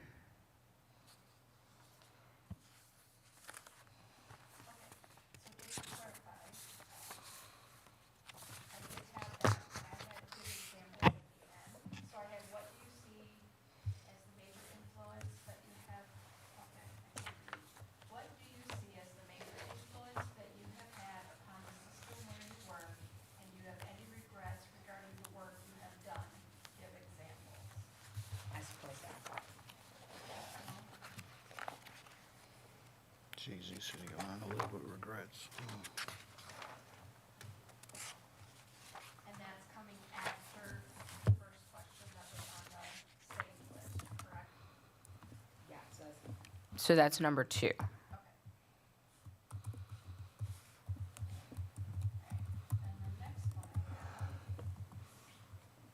Turn on my mic, sorry. The next one I have is, what community-related organizations have you significantly participated in? How will you leverage partnerships, specifically with our new city manager and the city council in collaboration with the Board of Education to execute our strategic plan? Yay, nay? Yay, yay, yay. And then before we leave school and community relations, Levy, you had asked us to put a pin in H. The question about bullying, do we still need to include some form of that? You can,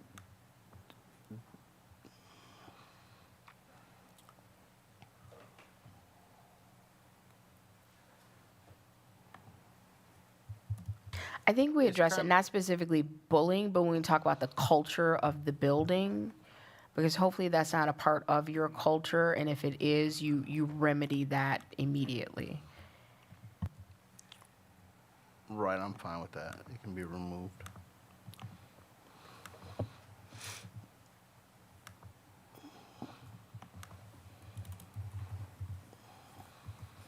So, nothing on the bullying and moving on?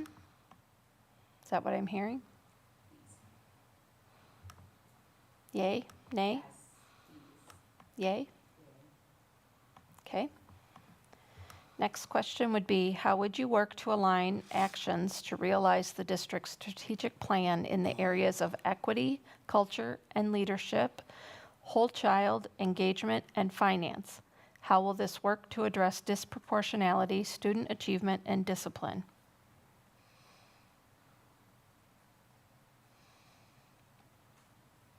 Is that to or is that how?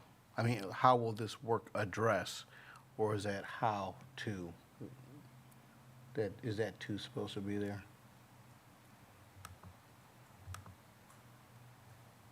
Maybe we're not all looking at the same thing. How will this work address disproportionality in student achievement and discipline, or is that? No, you were correct, and I think Ms. Shope just deleted it. You're right, that was How will a. this work address disproportionality? Yeah, because it used to be, I think, how will something you work to address, but it got changed. Got So it. yeah, it looks good. Good catch, Board President Levy. Okay, there we are. That's 3? Is that 3 or is that 4? That's 4. Okay. So is the question correct now if I take out the word to? Oh, yeah, now they got to read it for themselves. We're not reading it to them. How would you work to align actions to realize the district strategic plan in the areas of equity, culture, and leadership, whole child, engagement, and finance? How will this work address disproportionality? Yep, that's it. Yay? Nay? That's it. Okay. Yay. All right. Next question. What decision-making framework do you use to ensure that in times of conflict there is thoughtful deliberation with clear and honest communication that leads to the best possible decisions for our district? What is your reaction and response to recommendations that are modified or rejected by the board? Throw a S on framework at the top. Did I miss something there? No, what decision-making frameworks? S, just a S. S on framework? Is that what you're saying? Yep. And that looks good to me. That one good? Okay. The next one. As the leader of a school district, you are facing financial constraints. There is a strong community group that is against any type of referendum, and they are highly vocal with their opposition at school board meetings and in the community. How do you convince your community that a future operational and/or capital referendum may be inevitable? What would you do to move us to a balanced budget and reverse trends of student loss? Aye. Aye. Present. Right. Next question. Discuss the relationship between student assessment, teacher and administrative evaluation to realize instructional improvement. Could we change, I get where you're going with that, folks, but could we change realize to like cultivate or manifest or something that's a little bit more like, I like cultivate. I like cultivate too. Yeah. So like discuss the relationship between student assessment, teacher and administration. I would make that student achievement, not student assessment. So, well, no, the reason that that's in there is because we wanted an assessment component in it, though. Could we say discuss the relationship between student achievement and assessment, comma, teacher and administrative evaluation, comma, to cultivate instructional improvement? I just feel like you should say comma again. I'm confused. Okay, so discuss the relationship between student achievement and assessment. It probably should be an and between the comma and the teacher and administrative evaluation. And then we can drop the comma after evaluation to cultivate instructional improvement. So discuss the relationship between student achievement and assessment and teacher administrative evaluation to cultivate instructional improvement. Yeah, that looks good. Sorry, Ms. Jobe, I'm going to stop reading now. Hey, can we take out 3 to 5 years and make it 3 years? And just say 3? Okay. So, discuss the relationship between student achievement and assessment and teacher and administrative evaluation to cultivate instructional improvement. In the next 3 years, what would you say is significant about the experiences for students in the arts, athletics, co-curriculars, and student leadership experiences? No. I got experiences in there twice. That's not right. Supposed to, well, it's right. So like, there's supposed to be 2 questions there. It's the first part. In the next 3 years, what would you say is significant about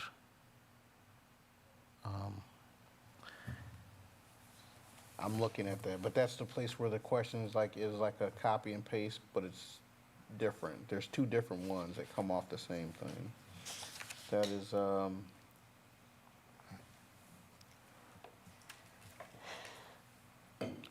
so I think the first part of that one is the next 3 years, what would you say is significant about the educational program? Can we say in philosophy of the district, including? Okay. And then arts, athletics, and activities, and arts, athletics, activities, and student leadership experiences? Mm-hmm.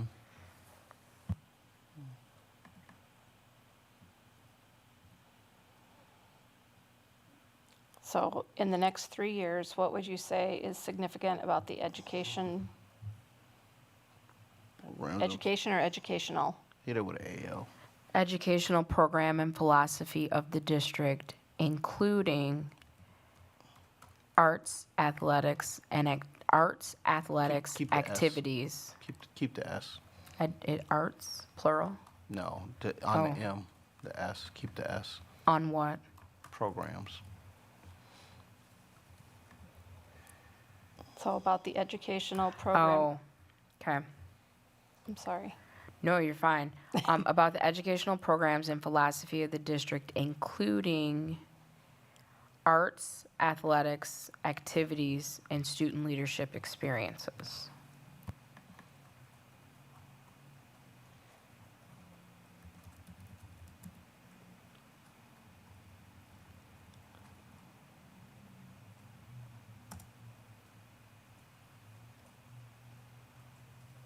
Okay, so let me try it one more time. Discuss the relationship between student achievement and assessment and teacher and administrative evaluation to cultivate instructional improvement. In the next 3 years, what would you say is significant about the educational program and philosophy of the district, including arts, athletics, activities, and student leadership experiences? Yay? Yeah. Yay. Okay. Now, I think we skipped that one. I didn't have anything specifically set aside for 7, under group 7, interpersonal relationships. I feel like we've touched, though, on interpersonal relationships in many of our questions. Like, I think there are themes in that, right?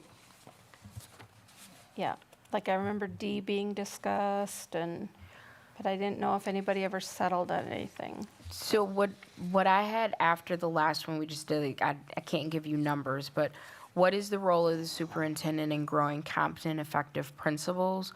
What will you do to improve the culture of the district? So we feel like we've covered that. Oh, that was I and J. I remember Yes. Board Member Snyder put those two together.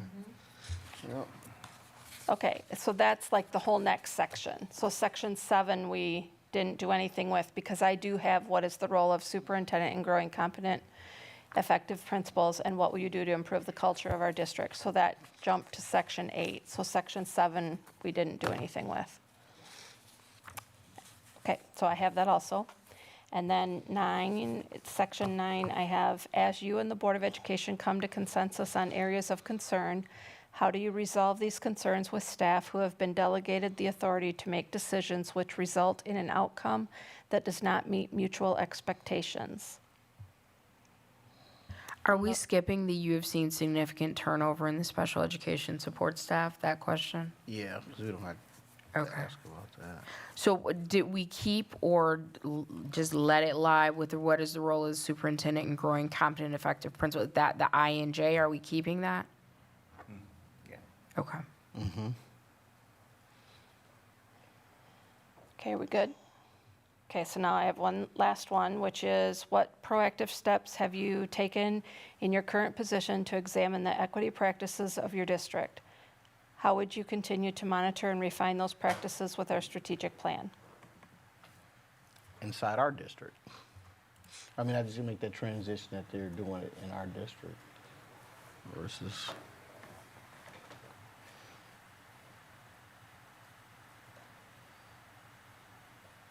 Did I get all of them?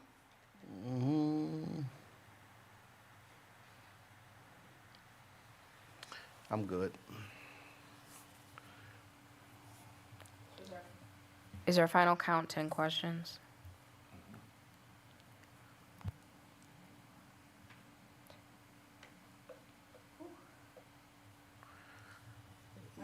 Yeah, it's going to be a presentation. There's stairs to make. All right. And it'll get them ready for the forum, if that's after.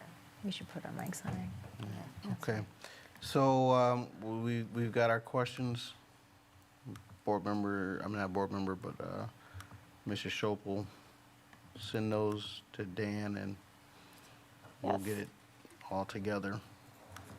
I will do that. All right. Let me find this on the agenda. So I gotta find this. September 21st. Agenda. All right, the questions are done. Future board meeting dates. 7A, Business Operations and Finance, October 4 at 5:30 p.m. Human Resources, October 4 at 6:30 p.m. Regular board meeting, October 4 at 7 p.m. Policy Committee meeting, October 5 at 5:30 p.m.